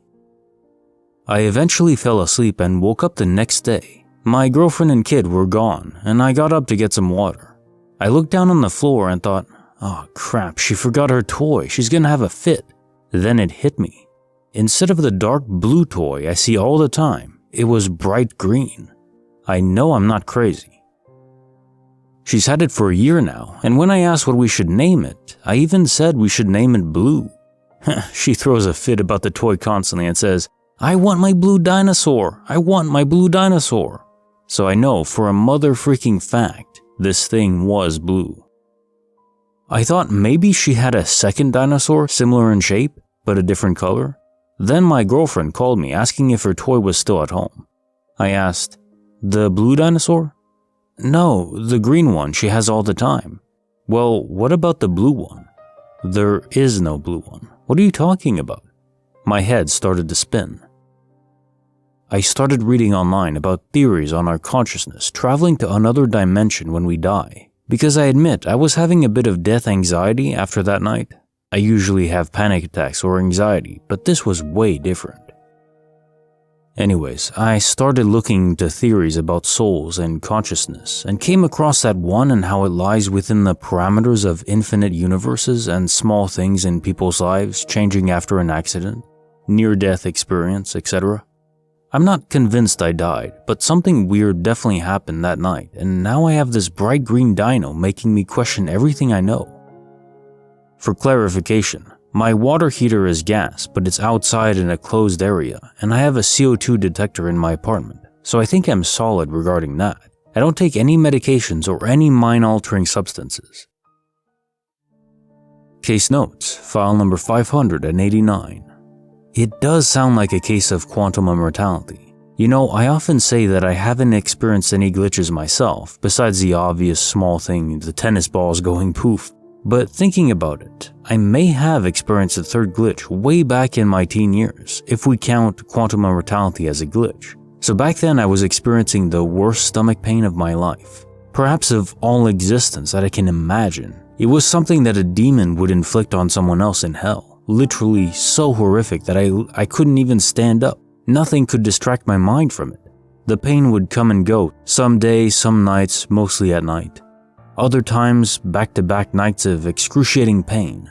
Then I remember one night I was in my bed, just laying there in absolute agony. Moment A, then moment B in an instant later, zero pain. And since then, I've never had any stomach pain at all. The only thing to note though, after this happened, I never noticed anything strange about my surroundings. Everything was exactly as I remembered it. That said, I'm not exactly Sherlock Holmes. So maybe there were minor changes that I simply didn't realize or notice, but it really does make you wonder. Did I actually die then? Did my appendix burst? And then I just poofed over to another universe, almost identical. It is conceivable, and it would explain a lot. But it really is so sad to think about my mom in that universe. If I died there, she doesn't know about quantum immortality, she doesn't know I'm still around in my sentience, just in another universe. So, if that did happen, I was literally dead there. She had a funeral for me, she mourned me. It's a very somber thought, coupled with hope, because you get to live on. Everyone does, but still. Case file number 590, written by TXUJ. The most black and white glitch you've ever heard of. I've lived in 4 different states on both US coasts as an adult, all with my wife. One place we lived was Oxford, Pennsylvania.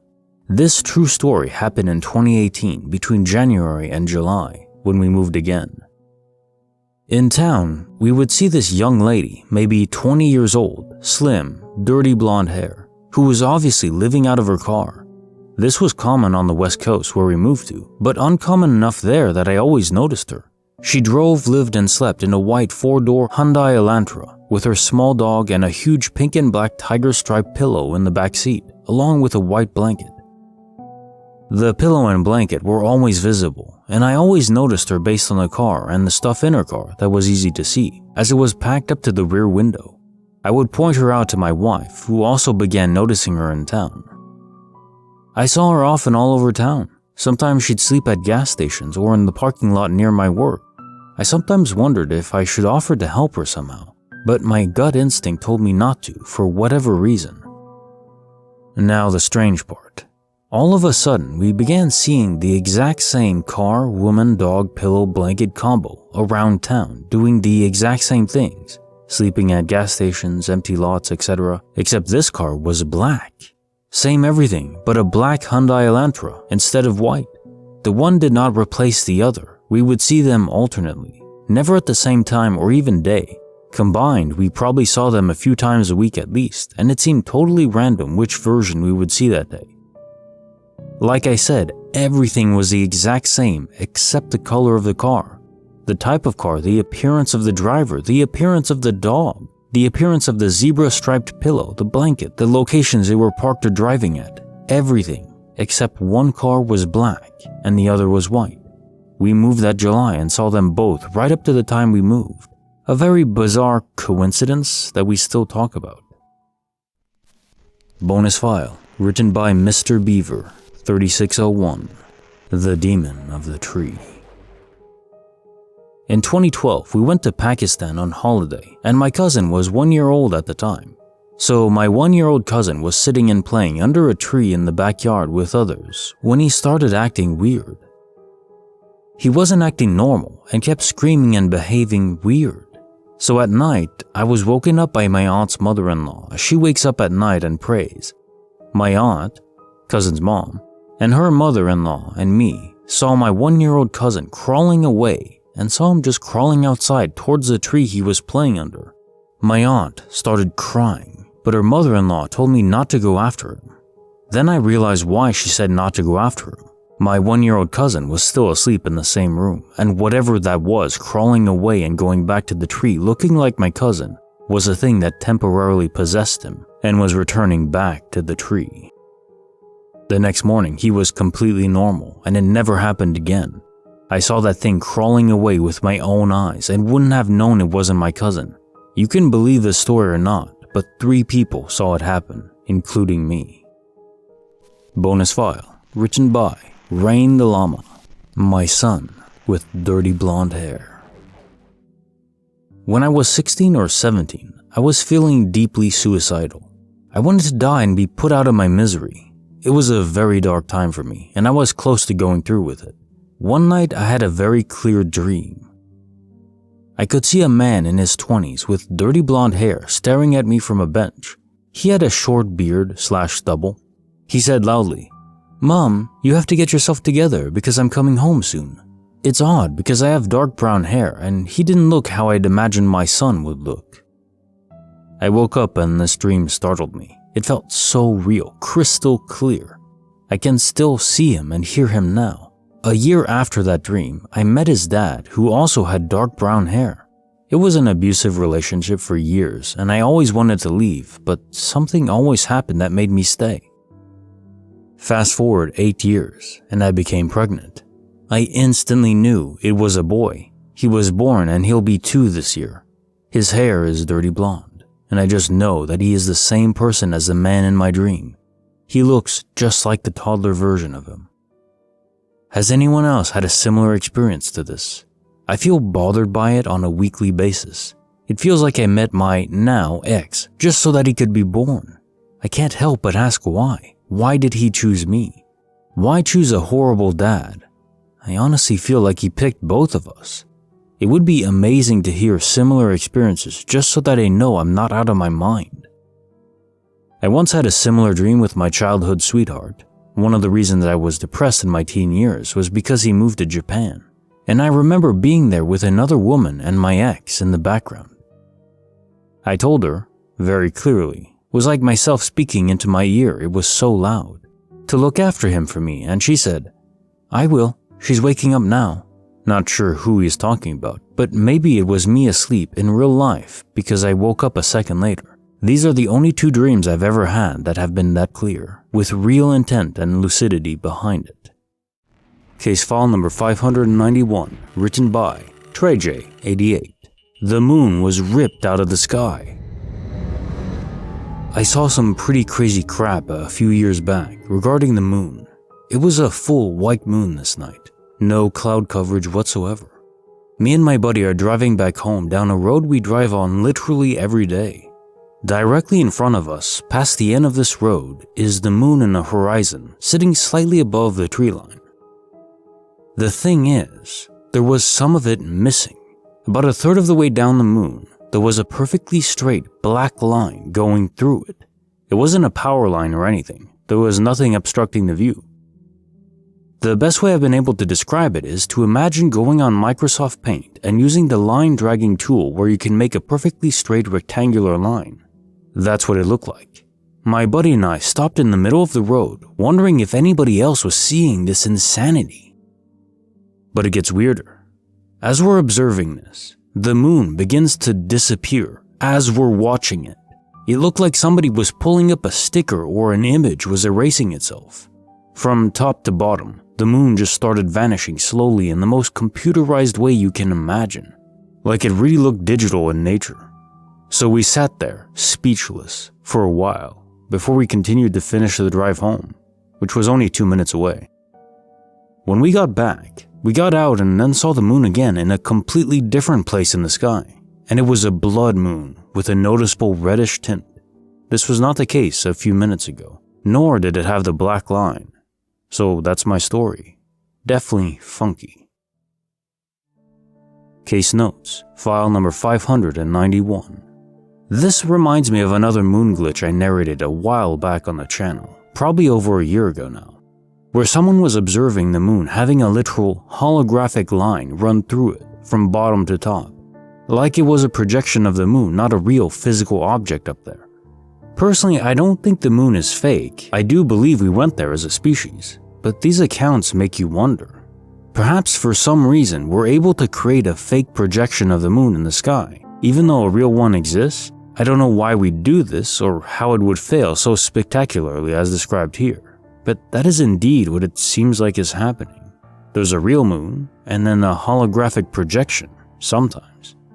By who? The government? Or is it just some amateurs trying to prank people? Case file number 592, written by Zigzag X3. You told me about the Mandela Effect.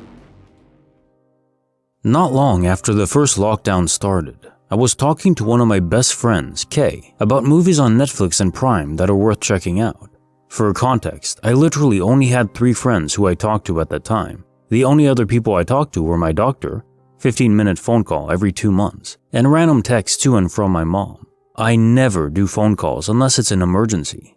Kay was the only person I visited and spoke to in person for months during the initial lockdown. Anyways, he asked me if I'd seen the Mandela Effect, and I told him I hadn't, and asked what it was about. He then asked if I knew what the actual Mandela Effect was, and I told him no, I didn't. Kay went into great detail, as he always does, explaining the phenomenon to me, where the name came from, along with at least 20 or 30 examples like the Berenstain Bears and the Monopoly Man. After his super thorough psych lecture, he told me about the movie The Mandela Effect. He gave me the whole setup and went on about how I should really watch it. A couple weeks later, I turned it on, and it was absolutely 100% just as good as he said it was. I was so excited, I texted my other 2 friends to tell them about the movie. I even told them about how Kay had recommended it, and I explained what the Mandela Effect was in the same way Kay explained it to me. They enjoyed it when they watched it. Fast forward to early fall. I was visiting Kay and his family, and his mom asked for a movie suggestion. I asked if Kay had already made them watch the Mandela Effect, and turns out he hadn't. Again, I went in depth about the actual phenomena the movie was named after, told them all about how Kay explained it all to me and made me watch it. I made my other 2 friends watch it, blah blah blah. Kay woke up from his nap shortly after she started the movie, came into the living room and started making fun of the movie we chose because it looked really dumb and asked what it was.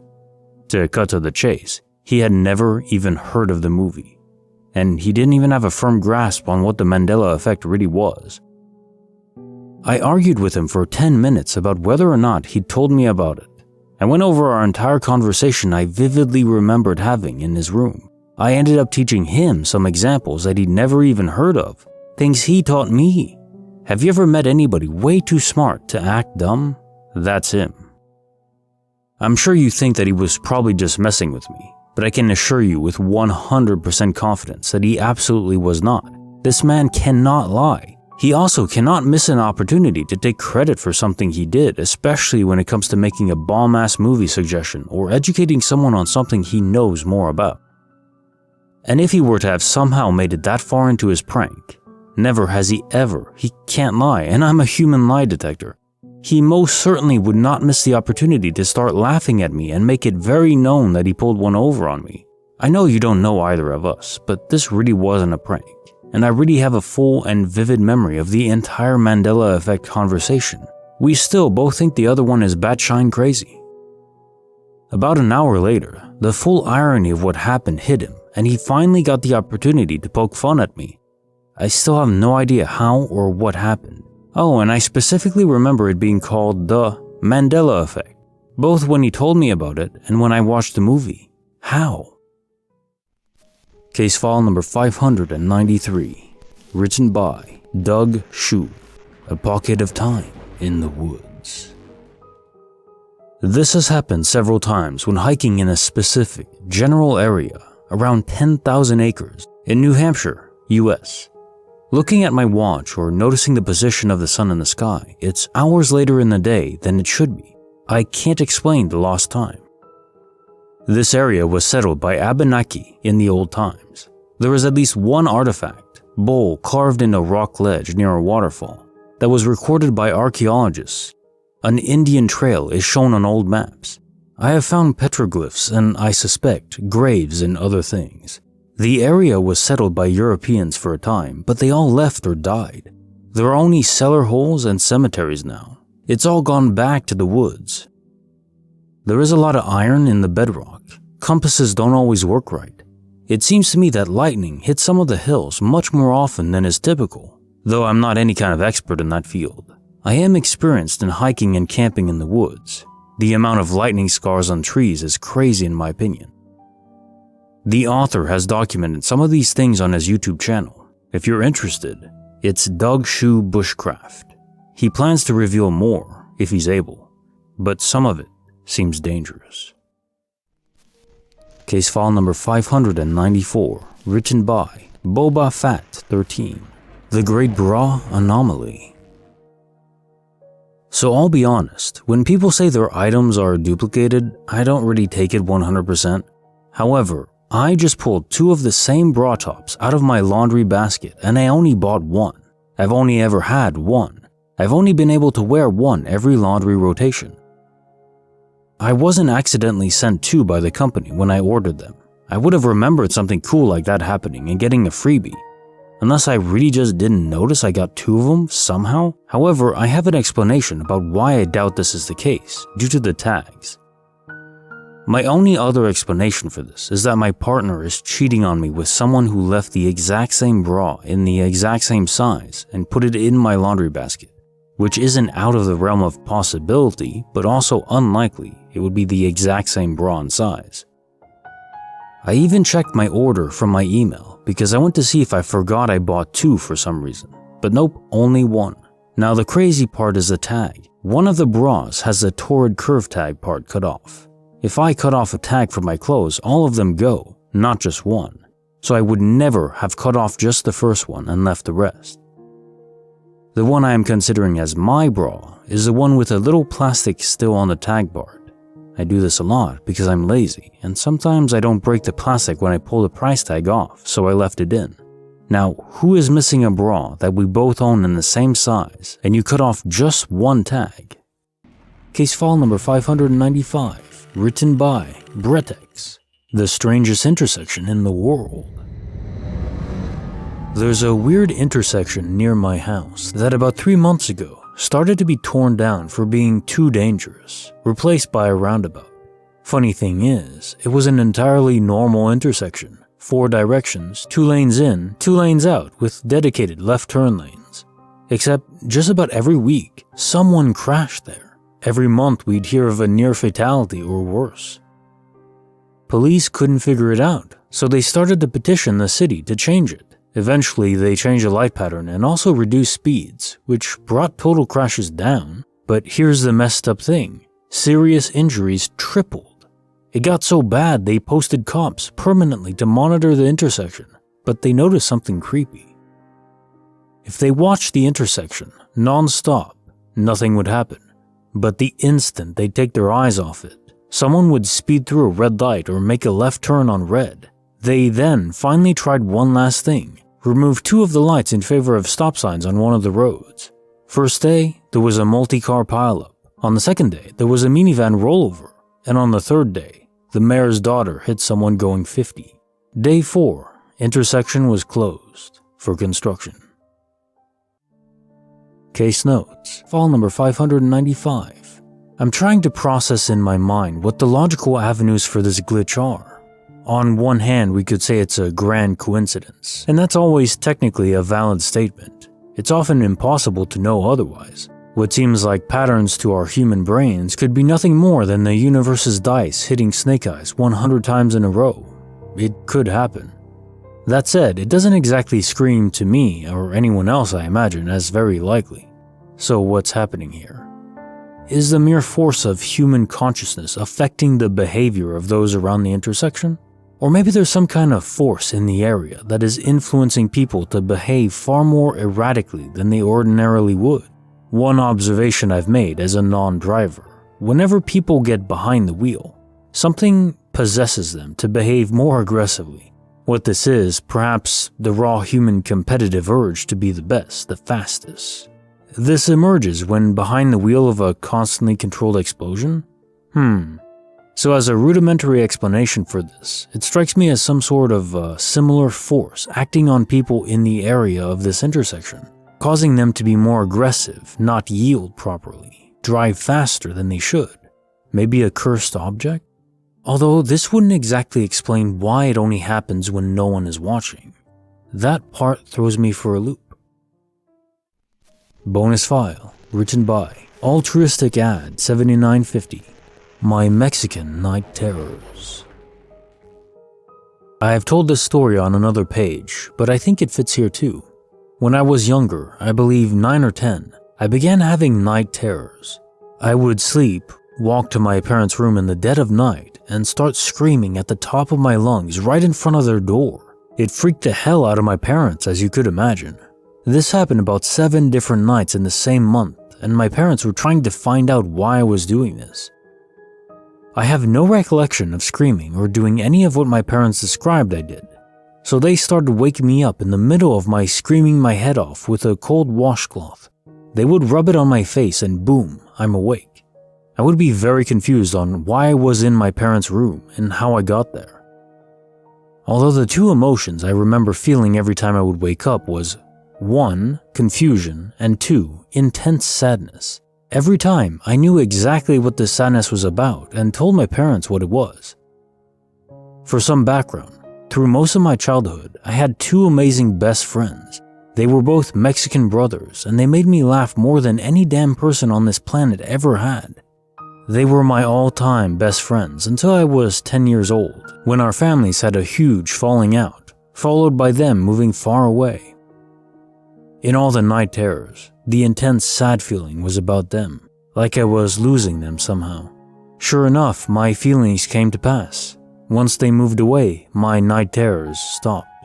Now, I'm not a believer in the paranormal, but I've never been able to fully understand that connection.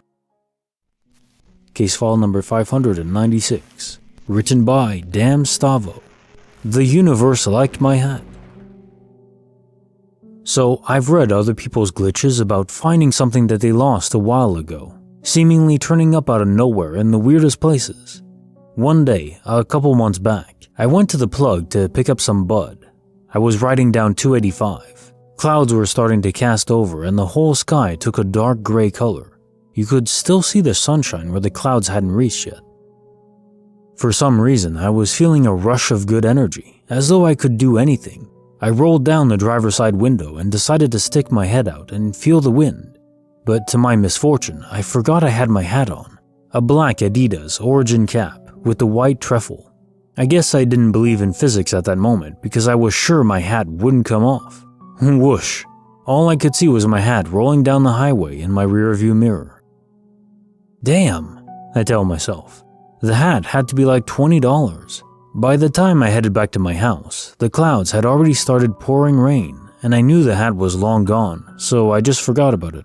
About a month later, I came home from work and my grandma had organized all of my hats, and sitting at the top was my black Adidas cap that I was certain was lost on the highway. I grabbed it. I'm in complete shock. How was it possible that a hat I knew I lost was sitting back here in my room weeks later? I had to plan outfits around my other blue Adidas hat because I knew I no longer possessed the black one. I take the hat and start asking around as to who found the hat and where they found it, but no one had an answer. It still boggles me to this day, but I'm not complaining. Black goes with anything. The hat wasn't the cheapest either, so if this was a universe just wanting to give me a free pass once, I'll take it. Bonus file. My neighbor went fishing. He never came back. We had a neighbor who was very weird and gave off a bad vibe. This guy would always be walking around the house at night, making noise as he opened his rusty side gate in the pitch silence of night. We'd hear a woman in the basement at times arguing, but I never saw a woman with him. He had a dog that he used to beat with a 2x4 until he broke his legs. Things started to get weirder when his dog was poisoned and died. He blamed it on us for some reason, but we have our own dog that we love very much. Why on earth would we do that? Then someone put sugar in his gas tank. He blamed that on us too. The last time we saw him, he was hanging out with some sketchy people. That same weekend, he told us he's going fishing, and we never saw him ever again. He died. Apparently, blew his brains out. Now to the house. In the 10 years we've been here, there have been 4 different people in that house, all following the same pattern. They move in, they're great people, months go by, they start getting weird, their life seems to fall apart, and they move out. Our current neighbors have been there for some time, and the same thing is happening. The scariest part, remember I mentioned the first neighbor used to open the gate at night and make noise. It still opens to this day at night. Current owners have changed the locks, had someone bless the house, all sorts of things. You might be thinking, what does this have to do with me? Well, my room is in the basement, on the wall facing my neighbor's house. My window is right beside the gate. Ever since I moved down there, I feel like I slowly started to feel worse and worse until recently I moved upstairs, on the opposite side of the house. There was a point where I couldn't wake up no matter how much I slept. I was having issues with energy all day. I turned it into my home office, thinking maybe I was spending too much time where I slept, so I converted it. Now, every time I spend a few minutes down there, I feel a choking sensation followed by a dull headache. You know where you put your fingers to check your pulse? It feels like someone is squeezing my neck in that spot on both sides, almost restricting blood flow to my head, causing a headache. I hate that room. I hate its vibe, but it sucks because it's such a nice room. I spent a lot of money on it to make it my own, and now I can't even be inside of it. Do you think my neighbor's house has something to do with it? Is there anything I can do to clean that room of its negative energy? Case file number 597, written by Wim Busson, The Impossible Suburb. This was maybe 2 or 3 years ago. It still creeps me out just thinking about it. I was in the car with my mom heading home from a museum we had been to multiple times before, so obviously the road we took should have been familiar. But maybe 20 minutes into the drive, we both realized we're completely lost on some back road neither of us had ever been on before or seen. We pull up Google Maps to get back on the road and it starts navigating us. Maybe another 10 minutes later, and the road has become a narrow dirt path in the woods, but Google is still telling us to go this way, so whatever. All of a sudden, this narrow dirt path opens up into a brand new paved road. The woods open up into a massive field, and we're right in the middle of a shiny new suburban area. There was a sign on the side of the road, but it was completely blank. The GPS told us to drive through the suburb, so we did, and it was empty. No cars, no people. It was daytime, but there wasn't a single light on in any window, which felt odd.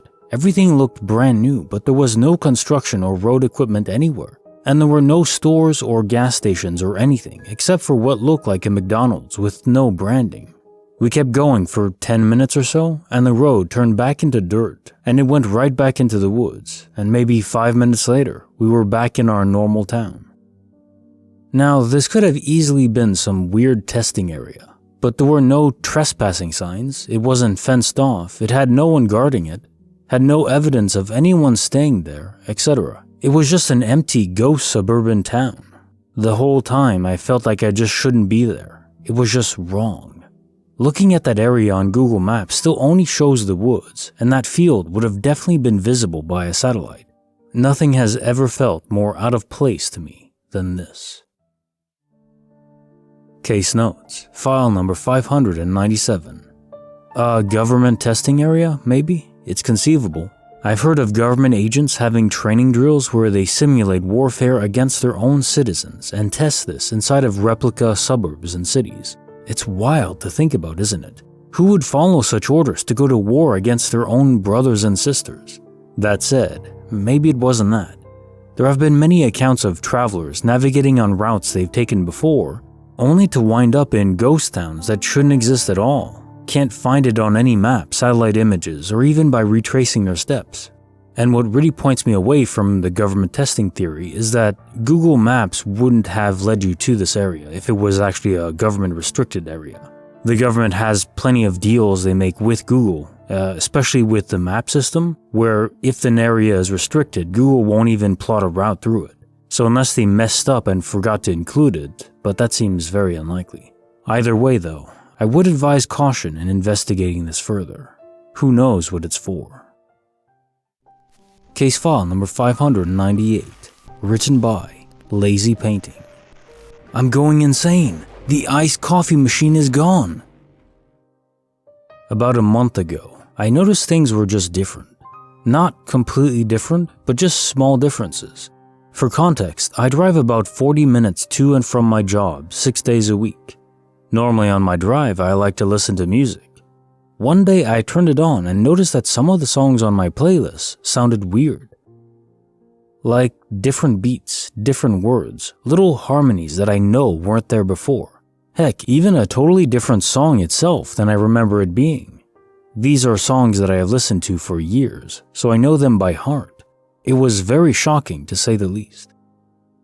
The biggest difference I noticed was this gas station that I go to quite frequently before I start my drive to work. I walked into the gas station and went towards the iced coffee section, where you can make your own. When I got there, I realized it was completely gone, and the whole layout of the gas station was totally changed from the last time I remember it. I had been there just a few days before, so there's no way they had a whole new remodel in just a few days I hadn't visited. Other things that seem weird are my clothes. I have clothes that I don't remember having, and clothes that I swear I had but cannot find anywhere. I don't really know what's going on. Nothing big has really happened. Like all the people I know are still here, and none of my daily routines have changed. But these little things are starting to slowly drive me insane. I don't know if this is a glitch or if I have truly switched timelines. Any thoughts? Case file number 599. Written by Florian Klassen, The Bunker of Music. So, I worked in a large bunker complex from World War II and stayed for a night shift the other day. I'm an editor, so I had headphones on most of the time. Every now and then though, I thought I heard some music from somewhere, but brushed it off as just me being tired. At around 1 a.m., I went out for a smoke in an area that basically only me and my bosses can access. It's an old stairwell, used to transport heavy cargo that doesn't fit in any elevator. As I approached the door, I once again heard music, but this time clear as day. As I opened the door, it got really loud, like as if someone was sitting with a violin at the bottom of the stairwell.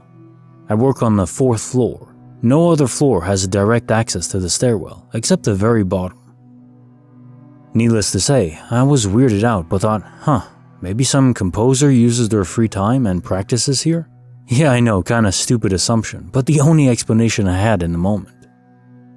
The semi-social person I am, I went down to see who was playing and say hello, since the music was actually kind of beautiful. It reminded me a bit of the classical Bioshock music and was, as far as I can tell, played by one single person on one violin. However, after I stepped down for like 4 or 5 steps, the music abruptly stopped. Not in the way that you'd stop a recording. I could actually hear clattering and folly sounds from handling a string instrument. I went down all the way and looked for any open doors or some way for this person to have gotten in here. However, there was nothing and no one in sight that would suggest someone played music recently here. So, kinda disappointed, I went all the way back up. Bunker's floors are about double the normal height, so I had to walk up around 6 floors equivalent. But just as I stepped back into our hallway, the music started again. So I went down again. Surely enough, there was still no one there. At that point, my confusion turned into being kinda creeped out. I double-checked if every door was locked, which they were, and if the elevator, which had been out of service for a while, worked again. Maybe that's how they got there. But no, it was still stuck below ground floor as it had been for almost a year. So I thought, okay, every door is locked and the only way in here is to have a key through one of the doors on each floor. 5 floors in total. So I went back up and waited, since I was sure to hear someone unlock a door and step into the stairwell. Nope. I reached the top, and at that precise moment, I heard weird violin sounds first, like someone mildly plucking the strings. Then the music set in again, and it was loud, like really loud. So I went down again, only to find nothing again. At that point, I was actually wondering if I was just too exhausted and starting to hallucinate or something. That's how I explained the music to myself for the rest of the night. It was only the next morning that my stupid brain realized that I recorded the music the first time I heard it loudly. So there's no chance of this being just in my head. There really was music there. Can anyone explain what the hell may have been going on? I'm really confused.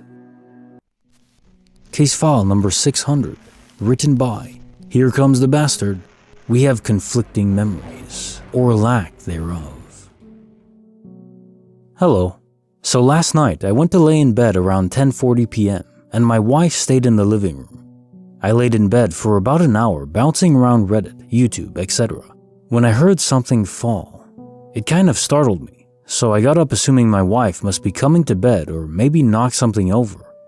Well, she's sound asleep on the couch. Now I'm kind of freaked out a little. But then I wake her up and I'm like, hey, do you want to come to bed? She gets up and I tell her I heard something fall, and she goes, dude, this is literally what happened the other night. I have no recollection of this and tell her, no, you must be dreaming. And she stops dead and her eyes get wide and she's like, this literally is exactly what you said last night. I have no idea. Both of us were looking suspiciously at each other. So I don't know, maybe this is nothing, and I mean, maybe I'm not perfectly explaining how creepy this feels. But we both think something happened that the other one doesn't believe happened. Who's right? And how does this happen? Case file number 601, written by Fropcake, Walking Out of Control. Last night I couldn't fall asleep and was awake for hours. Somehow, I started thinking about my childhood and old memories that I had nearly forgotten, and then I couldn't stop. I was reviewing my entire life in chronological sequence, like a quick flip through the major scenes of a movie. And when I reached the end, there was this gradually increasing feeling of dread, and the thought, I'm going to die soon, kept playing in my head. I had images of me killing myself in different ways and everything, but I didn't want to die. It kept getting stronger and stronger, and then I couldn't help but get the intense feeling that it would be my last day alive. I don't know how to explain it, but it felt like the thoughts were not really mine, Or maybe I wasn't me. I got really restless and I needed to get up and go somewhere, anywhere, so I put on a windbreaker and shoes and went outside. I didn't even put on the socks or take my phone. It felt like I had to leave immediately. There was no time. This was happening at 2:42 a.m. when I left my dorm. I walked outside and I couldn't stop crying. It felt like my body wasn't mine anymore, like I couldn't control my legs anymore. They seemed to move on their own, like they were tugging me somewhere. I wanted to know what it was and get rid of this feeling, so I let it take me where it wanted and just followed wherever my feet took me. It doesn't sound real even now, but I truly felt like I was only partially in control of myself. I did not feel like myself at all. I walked through an empty neighborhood where everything felt strange. The orange cast from the streetlights, the garden statues, the twisted trees that looked like they could easily turn into something else at any second. I remember just hearing the sound of my own shaking breath and my footsteps. When I first started walking, I thought that I might turn up in the empty field by the woods where I usually like to sit in the daytime, but then I ended up walking past it and down the road. I started to freak out when I realized that just up the road was a cemetery, and I got really scared that I was about to die. I kept crying and shaking, but I couldn't stop. Strangely, I went past it and turned the corner. I remember passing by the stone wall and the almost tugging sensation as if my body wanted to go in there. I kept going up this little slope that I thought was supposed to cut through the other campus buildings. It was dark and hard to see clearly. But then I saw gravestones to my left and found that I was at the entrance to another part of the cemetery. I didn't even know that there was another section right there. It was leading me inside. If I had kept going, I would have been at the center of the field in front of the graves. I got really freaked out and I ran back to my dorm, overcoming whatever this was. I'm fairly certain that for a brief moment on the way back, I heard footsteps running right behind me, but there wasn't anyone there. When I got back, it was 3:28 a.m. Also, I don't know if this is related or means anything, but the day before, I crossed paths with a vulture, and a few days earlier, I seemed to be seeing a lot of crows. I've never really believed in spooky stuff, but it was such a surreal and terrifying experience. I thought about it and wondered if it was maybe a panic attack. I've never had one before, so I don't know. I am also depressed, so maybe my brain is just doing weird things. Does anyone else think that this seems strange, or does it sound like I'm just paranoid? I'm not sure if I'm just thinking too much into it and making a big deal out of nothing, but it felt so weird. Case notes, file number 601. I'm sorry to hear about your depression. The world is so heavy these days, untold burdens and, moreover, uncertainty in our lives. Could this have been a manifestation of your insecurities, an internal cry materializing from your subconscious, hijacking your body, almost like a conscious sleepwalking incident? Perhaps. That said, the feelings you mentioned prior to this happening, of great dread, an itch, it sounds how I'd imagine being possessed, or at least in the presence of some external willed force would feel like. The grave you were compelled to visit? I wonder whose grave it was. Maybe someone had recently died and just wanted to be remembered, or at least their echo and imprint did. No one wants to fall into that pit of oblivion, forgotten forever. Bonus file, written by Anonymous. Even the dead can smile. So, this happened a few years ago. But first, a bit about my uncle, Paulino. He was an alcoholic, died of cancer, and was battling with alcoholism his whole life. He started drinking in his teens, and this kept going and turned into an addiction. My cousin's life was pretty hard, as my uncle neglected him through his infancy, and money was an issue. My uncle developed throat cancer in his 40s and had to quit drinking to have a chance. He actually managed to stop drinking and smoking and fought the hell out of the cancer. He then went 20 years without drinking or smoking until he developed a new form of cancer. And this time he didn't have the strength to fight the addiction and died drinking and smoking. He was a loving man, funny and really helpful, but he was stigmatized within the family because of his addiction. I was living with him and my grandmother at the time, as I was attending college in the city where they lived. My uncle used to help her as she can't walk, but he wasn't doing much since the disease came back, and I picked up on taking care of her, alongside one of my aunts.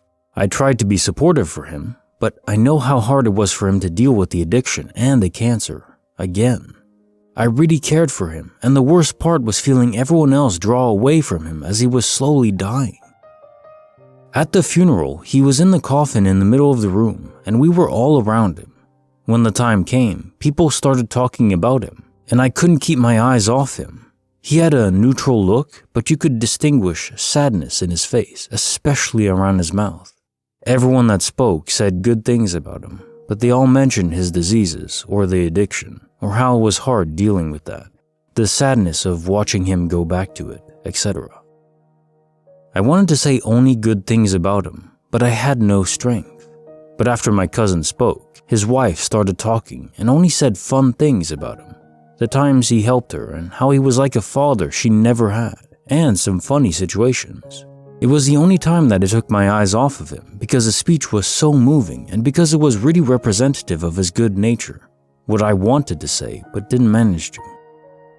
Then, when I looked back at him, he had a distinct smile on his face. He seemed genuinely happy at her words and how everybody was laughing and remembering him in a good light, not throwing any criticism or paying attention to his flaws. It really amused me, and I'm a big non-believer of life after death, but that is something I really can't explain. I wish I could say it was only my perception because of the moment, but I genuinely saw a smile on his face that then faded away a few moments later.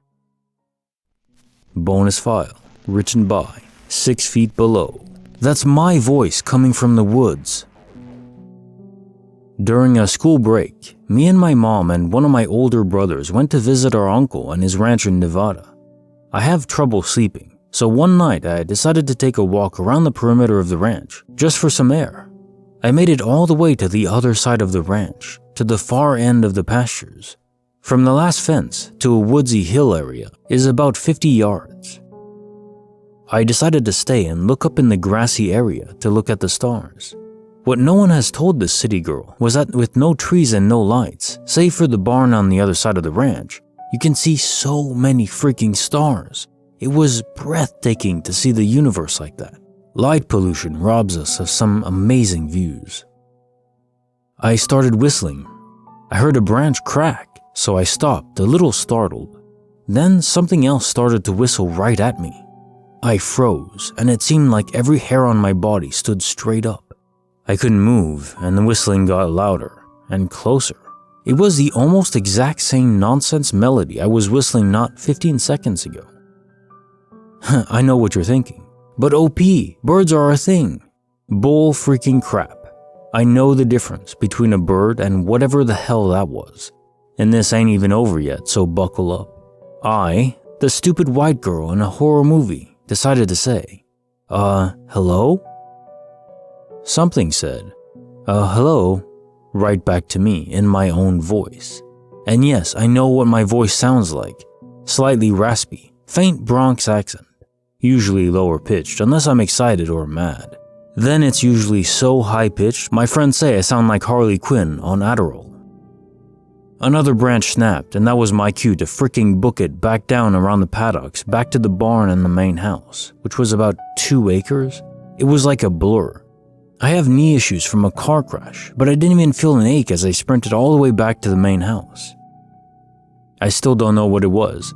I didn't tell anyone else about it, despite my mom being extremely superstitious. I did a little bit of frantic Googling the day after, and the closest thing I could come up with was a skinwalker. Can anyone help? I'm still freaked, and it happened in February of this year. Case file number 602, written by Flying Octopus 33. A glitch of infinite money. Both of these things happened within a span of a few days, about 15 years ago. I was on a break at work, and back then I smoked, so I was in my car smoking a cigarette with the window down. I used to keep a sketchbook in my car to draw and doodle to pass the time. I was currently not sketching, but the book was sitting right next to me on the passenger side seat. I was looking in my wallet and thought, it would be so nice to have more money in my wallet. Just a random thought, like we all probably have once in a while. Put the wallet away, open the sketchbook to draw. Boom, $50 bill. Absolutely no explanation for that. I wasn't missing any money, and nobody else had been in my car for about a week, and I'd been working out of the sketchbook every day. This money just randomly showed up, right when I asked for it. I truly was shocked. Later that day, I asked any probable passengers, my sister and a couple friends, if they lost a $50 bill. Nope. Weird, but I thanked the universe and moved on. A few days later, I'm at work again and walking outside to my car for my break again. As I'm walking to my car, I randomly think about how grateful I was to have had that $50 appear, and how awesome it would be to find more money.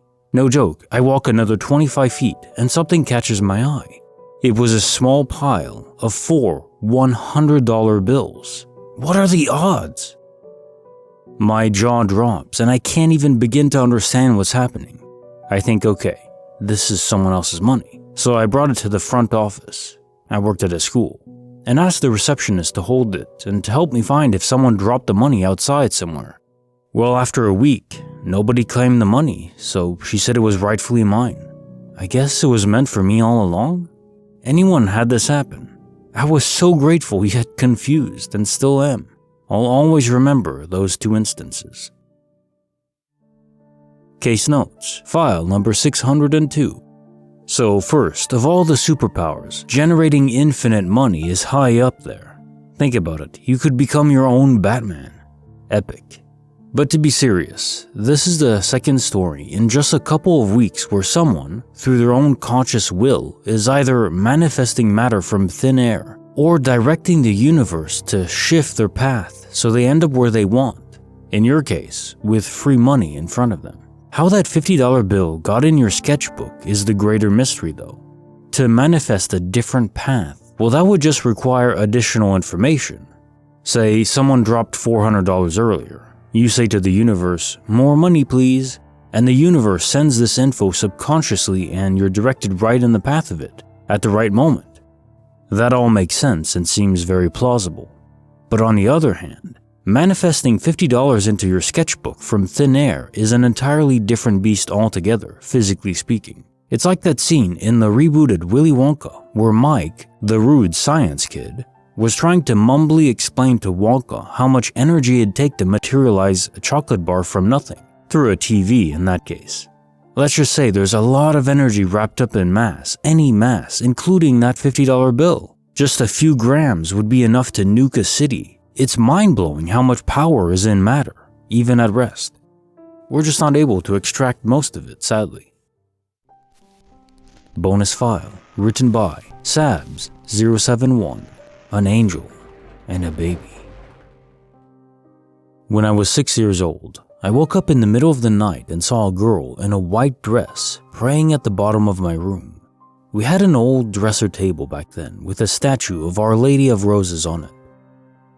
The girl, who I immediately thought was an angel, sat on a stool. We didn't own this stool, which is random, and she was facing the holy statue, her back to me. But I could also see her reflection in the mirror. She had a peaceful aura about her. However, I crept out of my bed and darted past her and ran to my parents' room, but I couldn't get their bedroom door open for some reason. I crept back to my room. I didn't go back in, but I peeked around the corner to see if she was still there. She was, and she was still praying silently and didn't look at me or anything. But this time, there was also a baby there, just on the dresser table, laughing and smiling away at me. And I should add, it was not in a scary way at all. The baby wore a blue t-shirt. I didn't go back into my room that night, and since I couldn't open my parents' door, I slept on the stairs. The next morning, I told my parents what happened. They told me that the girl was probably my guardian angel praying for me, and that the baby was probably my younger sister's angel. Being 6, I thought that was strange because I thought the baby was a boy in the blue t-shirt. And ever since, I still didn't believe he was her angel. Fast forward to now. I'm 29 years old and I had my first baby boy last year. And he looks the exact same as that little baby all those years ago. And he doesn't stop laughing and smiling. He's the happiest baby, and I think the angel baby was my son. Anyways, this experience has stayed with me all my life and the reason why I can't doubt God's existence. I've seen it with my own eyes. I can't ever doubt it. There's so many scary stories here on Reddit, so I hope this one will maybe show you that there are good experiences too. Creepy file number 15, written by Gorgelina, The Ring of Knowledge. Background: I, 24 female, live with my roommate, 23 female, in an apartment in the suburbs of Atlanta. As you may know, Atlanta is super dangerous and crime-riddled right now, so we have a Ring peephole camera, perfect for apartments, and a digital lock on our door for safety. Now onto the story. About 3 months ago, the sweet family from across the hall moved out and we got a new neighbor. And let's just say he's interesting. When we first saw him moving in, we were a bit taken aback by the sheer amount of stuff he was trying to fit in his one-bedroom apartment. All of it was anime merchandise and Star Wars memorabilia. Definitely gives me hoarder vibes, but not my business. When the moving trucks left and a few days had passed, my roommate and I knocked on his door to give him a "welcome to the neighborhood" gift basket with some baked goods, dog treats and poop bags for his dog, and seasonal candles. Apparently, this was not the correct thing to do. After that day, David got creepy. It started out innocent enough. He would come to the door whenever he heard me or my roommate coming or going to have a quick chat. Or he would come over regularly to ask for salt or sugar or toilet paper. Sometimes he would ask if we would come over and watch his dog. But within the past 2 weeks, things have really escalated. 2 weekends ago, we were out pretty late partying at the bars near the Braves Stadium. We ended up getting home around 3 a.m. only to find David sitting at the top of the stairs waiting for us. He acted all upset, asked us where we had been, and requested that we tell him if we were planning to be out past midnight. I laughed in his face, and he called me a mindless Stacy. Still not sure what that means. He also asked for access to our Ring camera, so we could make sure we are safe. We laughed at him again and went into our apartment. Here's the scary part. We checked the Ring the next morning, and he had sat outside his apartment staring at our door for the rest of the night. When we saw that, we contacted the complex to let them know that he was acting crazy. They told us to contact the police, so we did. The police told us to contact them if he made any threats, but since we lived in a shared space, they couldn't really do anything until he entered our apartment or threatened us. I assume the complex said something to him because he left us alone for the next 5 days or so. But this week, he is out of control. He is constantly sitting outside of our apartment. My roommate has started leaving for work an hour earlier so that she doesn't have to cross paths with him. I cannot leave the apartment during the day because he's constantly waiting outside for me. He has asked me out, left love letters on our door, on our cars, and in our mailbox. I told him once that I wasn't interested, and then he told me that he would kill himself if I didn't go on a date with him. Of course, I didn't have that in writing, so the police won't do crap. He also put up a Ring doorbell of his own so he can track all of our movements, and he will leave really creepy sexual notes when we're gone, so we find them when we come back. What do we do? For now, my brother is spending the night on my couch for the next few nights until we can have a sit-down meeting with my landlord.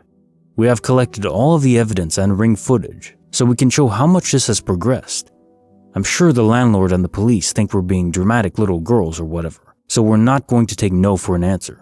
Either he leaves or we break our lease and get our full security deposit back. We are also going to file for a temporary restraining order at the very minimum. We did meet with our landlord last week. Unfortunately, they aren't willing to work with us as much as we expected. They will not remove him from his unit. Since we didn't want to spend a ton of money to move, we asked if we could move units within the complex. The landlord offered us a 1-bedroom unit on the terrace level, so my roommate and I would have to share a room in what is basically the basement of our building. Not ideal. We also spoke to the police, and they said that the notes and letters weren't enough to get someone on stalking or harassment, especially since he lives literally 3 feet away from us. He probably just thinks you're cute. They did keep the Ring videos and said that they would contact us sometime this week after they reviewed all of the footage. For now, we both decided to move in with my parents for the time being. Shout out to them for being incredible parents. It really sucks spending $2,000 plus monthly on a place you can't live in. We are actively looking for other apartments, but money is tight since we would have to buy out the current lease and pay out to start a new one. Also not ideal in that way. So not the ending you might want, but we'll figure it out. Case file number 603, written by I Have So Questions, The 40-Mile Trick. I was driving from Wisconsin to Michigan, specifically the Upper Peninsula. It was late at night and very dark. I hit a small town with a lot of weird history, like unsolved mysteries came there in the 90s because of the Paulding Light. I never gave it much thought. It was just another little town I had to drive through to get home. There is one stop sign where you can go left or right. Either way, you go to 2 different parts of Michigan, and there is no way to wrap back around. I went right, like I always do. This was my first time driving home at night. Within a couple miles, I knew something was wrong. The road was straight when it should have been curvy, which unsettled me, but I kept going. Even though it was dark, the more I drove, the more I knew something was wrong. Nothing looked familiar, and there was a weird building far, far away that I had never seen before, along with something that was like an airplane with flashing lights suspended in the sky. I turned on the radio and none of the stations worked. I started panicking, but I was too scared to stop. I had not seen another single car this entire time. I tried calling my dad, but I had no cell reception. No GPS to confirm where I was. I was overwhelmed with fear and I started crying. I had driven about 40 miles at this point and had not seen a single familiar landmark, just a straight road the entire time. Just as I decided to turn around and go back, I was back at the stop sign in the small town. My brain couldn't comprehend what was going on. I looked at my phone and it was suddenly working. I called my dad, sobbing, trying to explain what had happened. I turned right and had him stay on the phone with me. I recognized everything as correct this time, and even the radio stations were normal again. I made it the rest of the way with no issues. This was a decade ago, and I still remember it like it just happened yesterday. My dad and I still talk about it. It is by far the strangest thing I have ever experienced. I will never drive back home in the dark, ever again. Case notes, file number 603. Okay, so the options I see here. Perhaps you were tired, fell asleep, and hallucinated the entire 40-mile trip.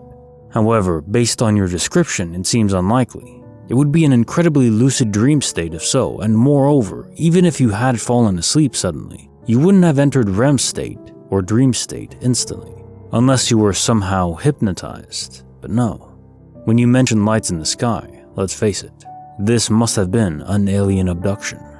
Almost certainly. It's been a while since I read a story where my instinct was aliens. No mention of time distortions though, but that you were whisked away back to your starting position 40 miles in an instant. Well, that does lend credence to this theory. Or maybe you were hypnotized by the aliens that abducted you and they implanted this false memory. Always wondered how their memory suppression technology must work. Is it by strong suggestion, like hypnosis works here? Does it work on everyone? There's about 20% of the population that's immune to hypnosis. So what if one of them is abducted, who they can't suppress memories of? Do they just kill those humans? Maybe that's related to some of the more mysterious missing 411 cases. Abductions gone wrong. Creepy file number 16, written by Icarus, the thin figures on our camping trip. Context: I am 30, my sons are 11 and 9. They live with their mother on weekdays, and I get them on weekends and any school holidays. When I get them on school breaks, we love to go out and spend some time in the wilderness. I love camping, and it's great for some bonding time. This happened last summer. They had recently finished school for the year, so this was late July. We decided we were going to go on an extended camping trip, a fortnight out in the wild. I knew a great place in Scotland where we could go. I had gone there with some mates not too long ago. There was a lake with clean water and shelter not too far away if the weather turned sour. We started planning our trip. My boys were very excited to be going on such a long outing. Our longest previous trip was only 5 days, so 14 days was going to be a whole new game. So, We had gathered our supplies and made our way to our new home for the next fortnight. Everything started out great. The weather was hot, and as soon as we arrived, all three of us stripped down and went skinny dipping in the lake. I know that's a little weird for a beginning, but it's a trip ritual we have, though it did feel great after being sat in the hot car for 5 hours. The first few days were perfect. We were having an amazing time. But on day 4 or 5 was when things started going strange. It began simply. We had gone to swim in the lake, and when we came back, all of our sleeping bags and blankets were gone. I walked closer to the village to try to get some reception on the little flip phone I brought to see if one of my mates who lived not too far away would be able to bring us some. That's when I saw our sleeping bags hanging from a tree. They had been tied with ropes around the hoods, as if they had been hanged with a noose. Suffice to say, this scared the crap out of me, but I assumed it was some prank done by stupid teenagers that had stumbled upon our camp. I untied them and went back to camp. I was considering going back home, but my boys were loving it out here, and I thought I was probably just overthinking things. I wish we had packed up then and left. What a mistake to stay. A couple days passed, and by that point, I had convinced myself it was just a bad, unfunny prank. Hell, I've done dumb crap in the past that I regret, probably just something like that. At around night 8, we were treated to a new horror. It was late, maybe 1 or 2 a.m. My boys were asleep, but I felt restless and was struggling to drift off. That's when I heard a voice. It was raspy and low, like they'd been smoking for at least a decade or two. I couldn't quite make out what it was saying, but the sound sent daggers down my spine. I tried to listen carefully to make out what it was saying, but it was no good. I got every third word at best, and it wasn't making any sense. It gradually sounded as if it were getting closer, and I was still frozen in fear. It couldn't have been longer than 10 seconds, but it felt as if it were an eternity. Then it went quiet. I waited another 10 seconds or so, trying to gather the courage to get out of my tent. I did. I waved my torch around and saw nothing. After that, I climbed into my son's tent and slept with them for the night. Again, I stupidly tried to find the logical explanation. It was a bad dream, I thought. I must have been half awake and I just imagined what I had heard. There's no reason to go home just because I'm feeling a little spooked. By this point, the food we had brought was running dangerously low, so we decided that we would catch fish for our supper that evening. It was fun and I love freshly caught fish. Nothing like it. We spent all day fishing, and by 5 p.m.-ish, we went back with more than enough to fill our bellies, and I started to prepare them for dinner. Gutted 1, then 2, until all but 1 remained. I sliced the last fish open, then 30, maybe more, live maggots splat on my worktop. I've never seen that before. They were newly caught, maybe an hour or 2 before at most. It was disgusting. And I should have taken it as yet another sign of what was to come. We ended up not eating the fish. I hate that we had wasted them, but none of us could look at them again after those maggots came out of one. I heated some tin soup up. We ate and then went off to bed once more. Again, I stayed up later than I should have, though maybe, looking back, that was for the best. Once more, at 1, maybe 2 a.m., I heard the voice, low and raspy. Though this time I heard a second voice. It was clear that they were speaking English, or at least some of the words were English. Again, I could only understand every 4th word or so, and what they were saying wasn't making sense. Once again, the voices grew louder. They sounded like they were getting closer. I would have sworn they were maybe a meter or 2 away from the tents. When the voices didn't stop, I prepared myself mentally to protect my boys. I got up slowly and I moved to the entrance of my tent.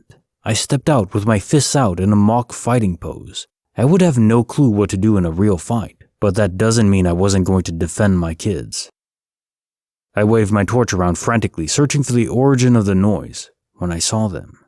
2 long and thin figures at the edge of the forest, maybe 10 meters away from where I stood. They were pale, almost translucent, but also seemed to give off a faint glow. They looked up at me, with a twisted expression on their faces. They smiled at me, and then they slowly backed into the forest. The second they were out of sight, I woke up my sons, got them in the car, and we drove to the nearest motel. The next day, we went back to collect our camping equipment, and then we headed home.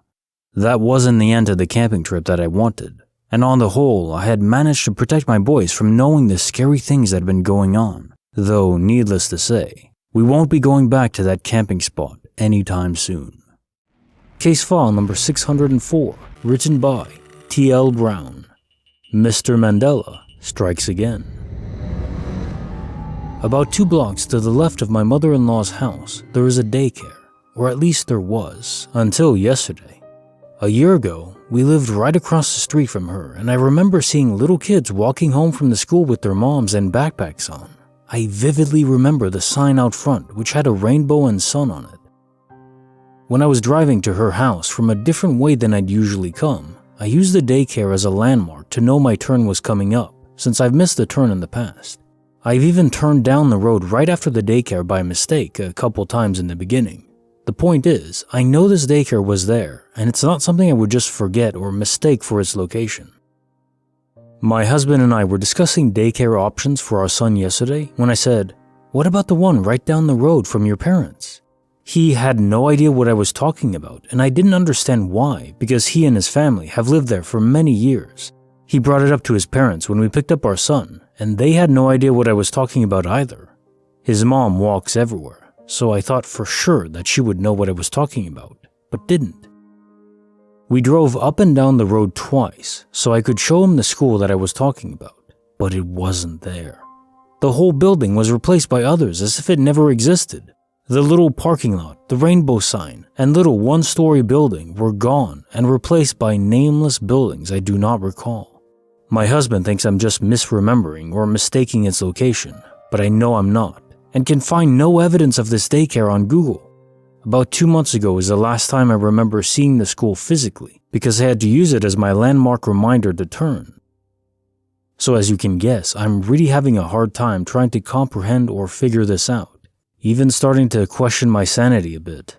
Why am I the only one that remembers this school? It just doesn't make any sense, and I can't think of any rational reason for this, because I know this is not something I'm just misremembering, as my husband likes to put it. Any theories? Case notes, file number 604. Yeah, I'm convinced now that the Mandela phenomena is nothing more than a side effect of quantum immortality. So we die, we get shifted to a new reality with minor differences, and in a sense we become gaslit by the universe's hidden mechanism. That daycare you think existed? It really did exist, in the universe you originate from. For whatever reason, in that one, you died.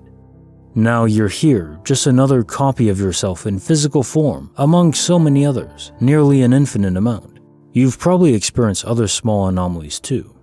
And you know what? This really gives credence to my own theory that I did in fact die from a burst appendix as a teenager. Extreme pain for weeks, then suddenly it stopped forever. And now that I think about it, I do have a Mandela effect of my own, though I suppose it's common. Fruit Loops were always spelled as fruit, F-R-U-I-T, not F-R-O-O-T. What an abomination the latter is. That's not how you spell fruit. Case file number 605, written by Vicious Grace. More money, please. I went to the mall today with my brother to buy sunscreen for an upcoming company beach trip. It's already the 30th of March, and I don't get paid until the 1st of April, so all I have in my wallet is 1,000 PHP, about 20 USD. I go and buy the sunscreen, just a 100mm tube for 300 PHP, and I have 700 left. We grabbed a quick snack, and I spent about 215 PHP on my meal and drinks. I should have 485 left, and as I was walking around the mall, I was very aware of this fact, since, there's so much nice stuff around that I would wanted to buy, but your girl was broke. After a bit of walking, we decided to sit down in one of the mall benches. There weren't a lot of people, so I felt safe opening my wallet and organizing my bills, which I had stuffed haphazardly in my wallet to avoid standing too long in front of the cashier. Oh, hi, anxiety. As I was organizing my cash, I can see the $4.85 that I still have, 4 $100 bills of $50 and $35 and change. To my surprise, though, I also see a $1,000 bill in there, tucked neatly in my wallet instead of haphazardly with the rest of the money. Now, if this was a mistake with the change I was given, it should have been with the rest of the crumpled bills I just shoved into my wallet, since I didn't take the time to properly slip any of those in. But this bill was laid out neatly in one of the folds of my wallet, and it looks exactly like the $1,000 bill I originally had before I spent it. The bill was kinda old, not crisp, but not too worn down either, but has obviously changed hands a bunch of times. So I thought to myself, is it possible I had $2,000 instead of just $1,000? But honestly, no. I don't know if any of you guys do this at the end of the month, but I anxiously count my cash before payday, hoping I don't run out before I get paid. Hoping the money multiplies on its own somehow, which now is a funny thought. So I know for a fact I only had that $1,000 left and nothing more. I would have chalked this up to me just being absent-minded, which isn't something I usually am anyway, if not for the fact that the $1,000 I spent and the one I'm now convinced reappeared in my wallet felt exactly like the same bill. I didn't look too closely at it to begin with, to be honest, but what are the odds I have this same semi-worn down bill in my wallet when I am absolutely sure I only had one left? What kind of glitch in the Matrix is this? And can it happen more often, and to people who absolutely need it? Please, universe? Bonus file, written by Digital D91. Family should always look after each other. My story starts December 25th, 2020. All day as I celebrated Christmas with my wife and our 2 kids, I felt off as if something was wrong. At one point, while letting our dog outside, I heard someone say my name outside, and when I turned around, I was the only person out there. But this has not been uncommon for me throughout my life. It just happened multiple times this day, which was not normal. As the day progressed, I felt more worn down. I carried a few things down to our basement from Christmas, and I was whipped. The kids woke us up around 5 a.m., like most 11 and 8-year-olds do on Christmas morning. So we were all tired and ready for bed just after 8 p.m. So we all went to bed as we did every night, brushing our teeth, saying prayers, and then saying our goodnight. This is where things take a turn for the worse. At around 3 a.m., I sat straight up out of bed, looked at my wife and asked her why she shook me and what was wrong. She claimed that she was sleeping and never touched me. I had severe pain between my shoulders. I was shaking uncontrollably and overall very anxious. My wife and I agreed that due to it being early Saturday morning, that I could either wait until later in the day to go to urgent care, or because my back hurt so bad, I could go to the ER to get checked out now. For other reasons that I will get back to, I decided to go to the hospital. Oddly enough, all the way to the hospital, I never got a red light or never saw another vehicle on the road. I arrived at that hospital, and they immediately started checking me out, as I was the only person in the waiting room. My pulse and heart rate were slightly elevated, but not alarming. Due to my symptoms, the doctor said even though I was only 38, he was going to run some tests, including an EKG, just to make sure that things were okay. The nurse came on, put the leads on me, and said, "Sir, you are having an active heart attack." She pressed a button on the wall, and before you knew it, there were a dozen people in my room with me, from ripping my clothes off me to get me into a gown to placing an emergency adhesive paddles on my chest just in case they had to shock me. I do remember someone standing over me and saying, "Don't worry, you are going to be okay. I'm here with you." Not to bore you with the next week's days of basically sitting in a hospital bed, I will tell you that I ended up having one stent placed over the lower left side of my heart. I had a blockage in one artery. My cardiologist said that I was lucky, that most people in my situation would have taken Tylenol or aspirin or something and gone back to bed and never woken up. He told me that I survived being a widowmaker. Fast forward to 8 weeks later, I returned to work. I work in home care and see patients in their homes. I had a doctor's order to go see a patient, and when I arrived, his wife answered the door. When she greeted me and opened the door, she said, "You've recently been through a traumatic experience." She said that she was a grievance counselor and she could feel the energy around me. She told me that my grandmother was with me the whole time and was watching over me. She died in the 80s. Keep in mind that this is the first time that I had met this woman. She continued to say that my grandma didn't want my family to experience the same grief that her and her mom felt. My grandfather died of a heart attack at age 39. As my eyes swelled and tears ran down my cheeks, I realized who shook me in my bed and woke me. whose voice it was who told me to get up, that something was wrong, who was standing over me in the emergency department telling me that it would be okay. I was overcome with emotion. I don't know why I deserved a second chance, but it was given to me, and I'm doing everything I can to make the best of it. There's obviously more details, but that will be for another day.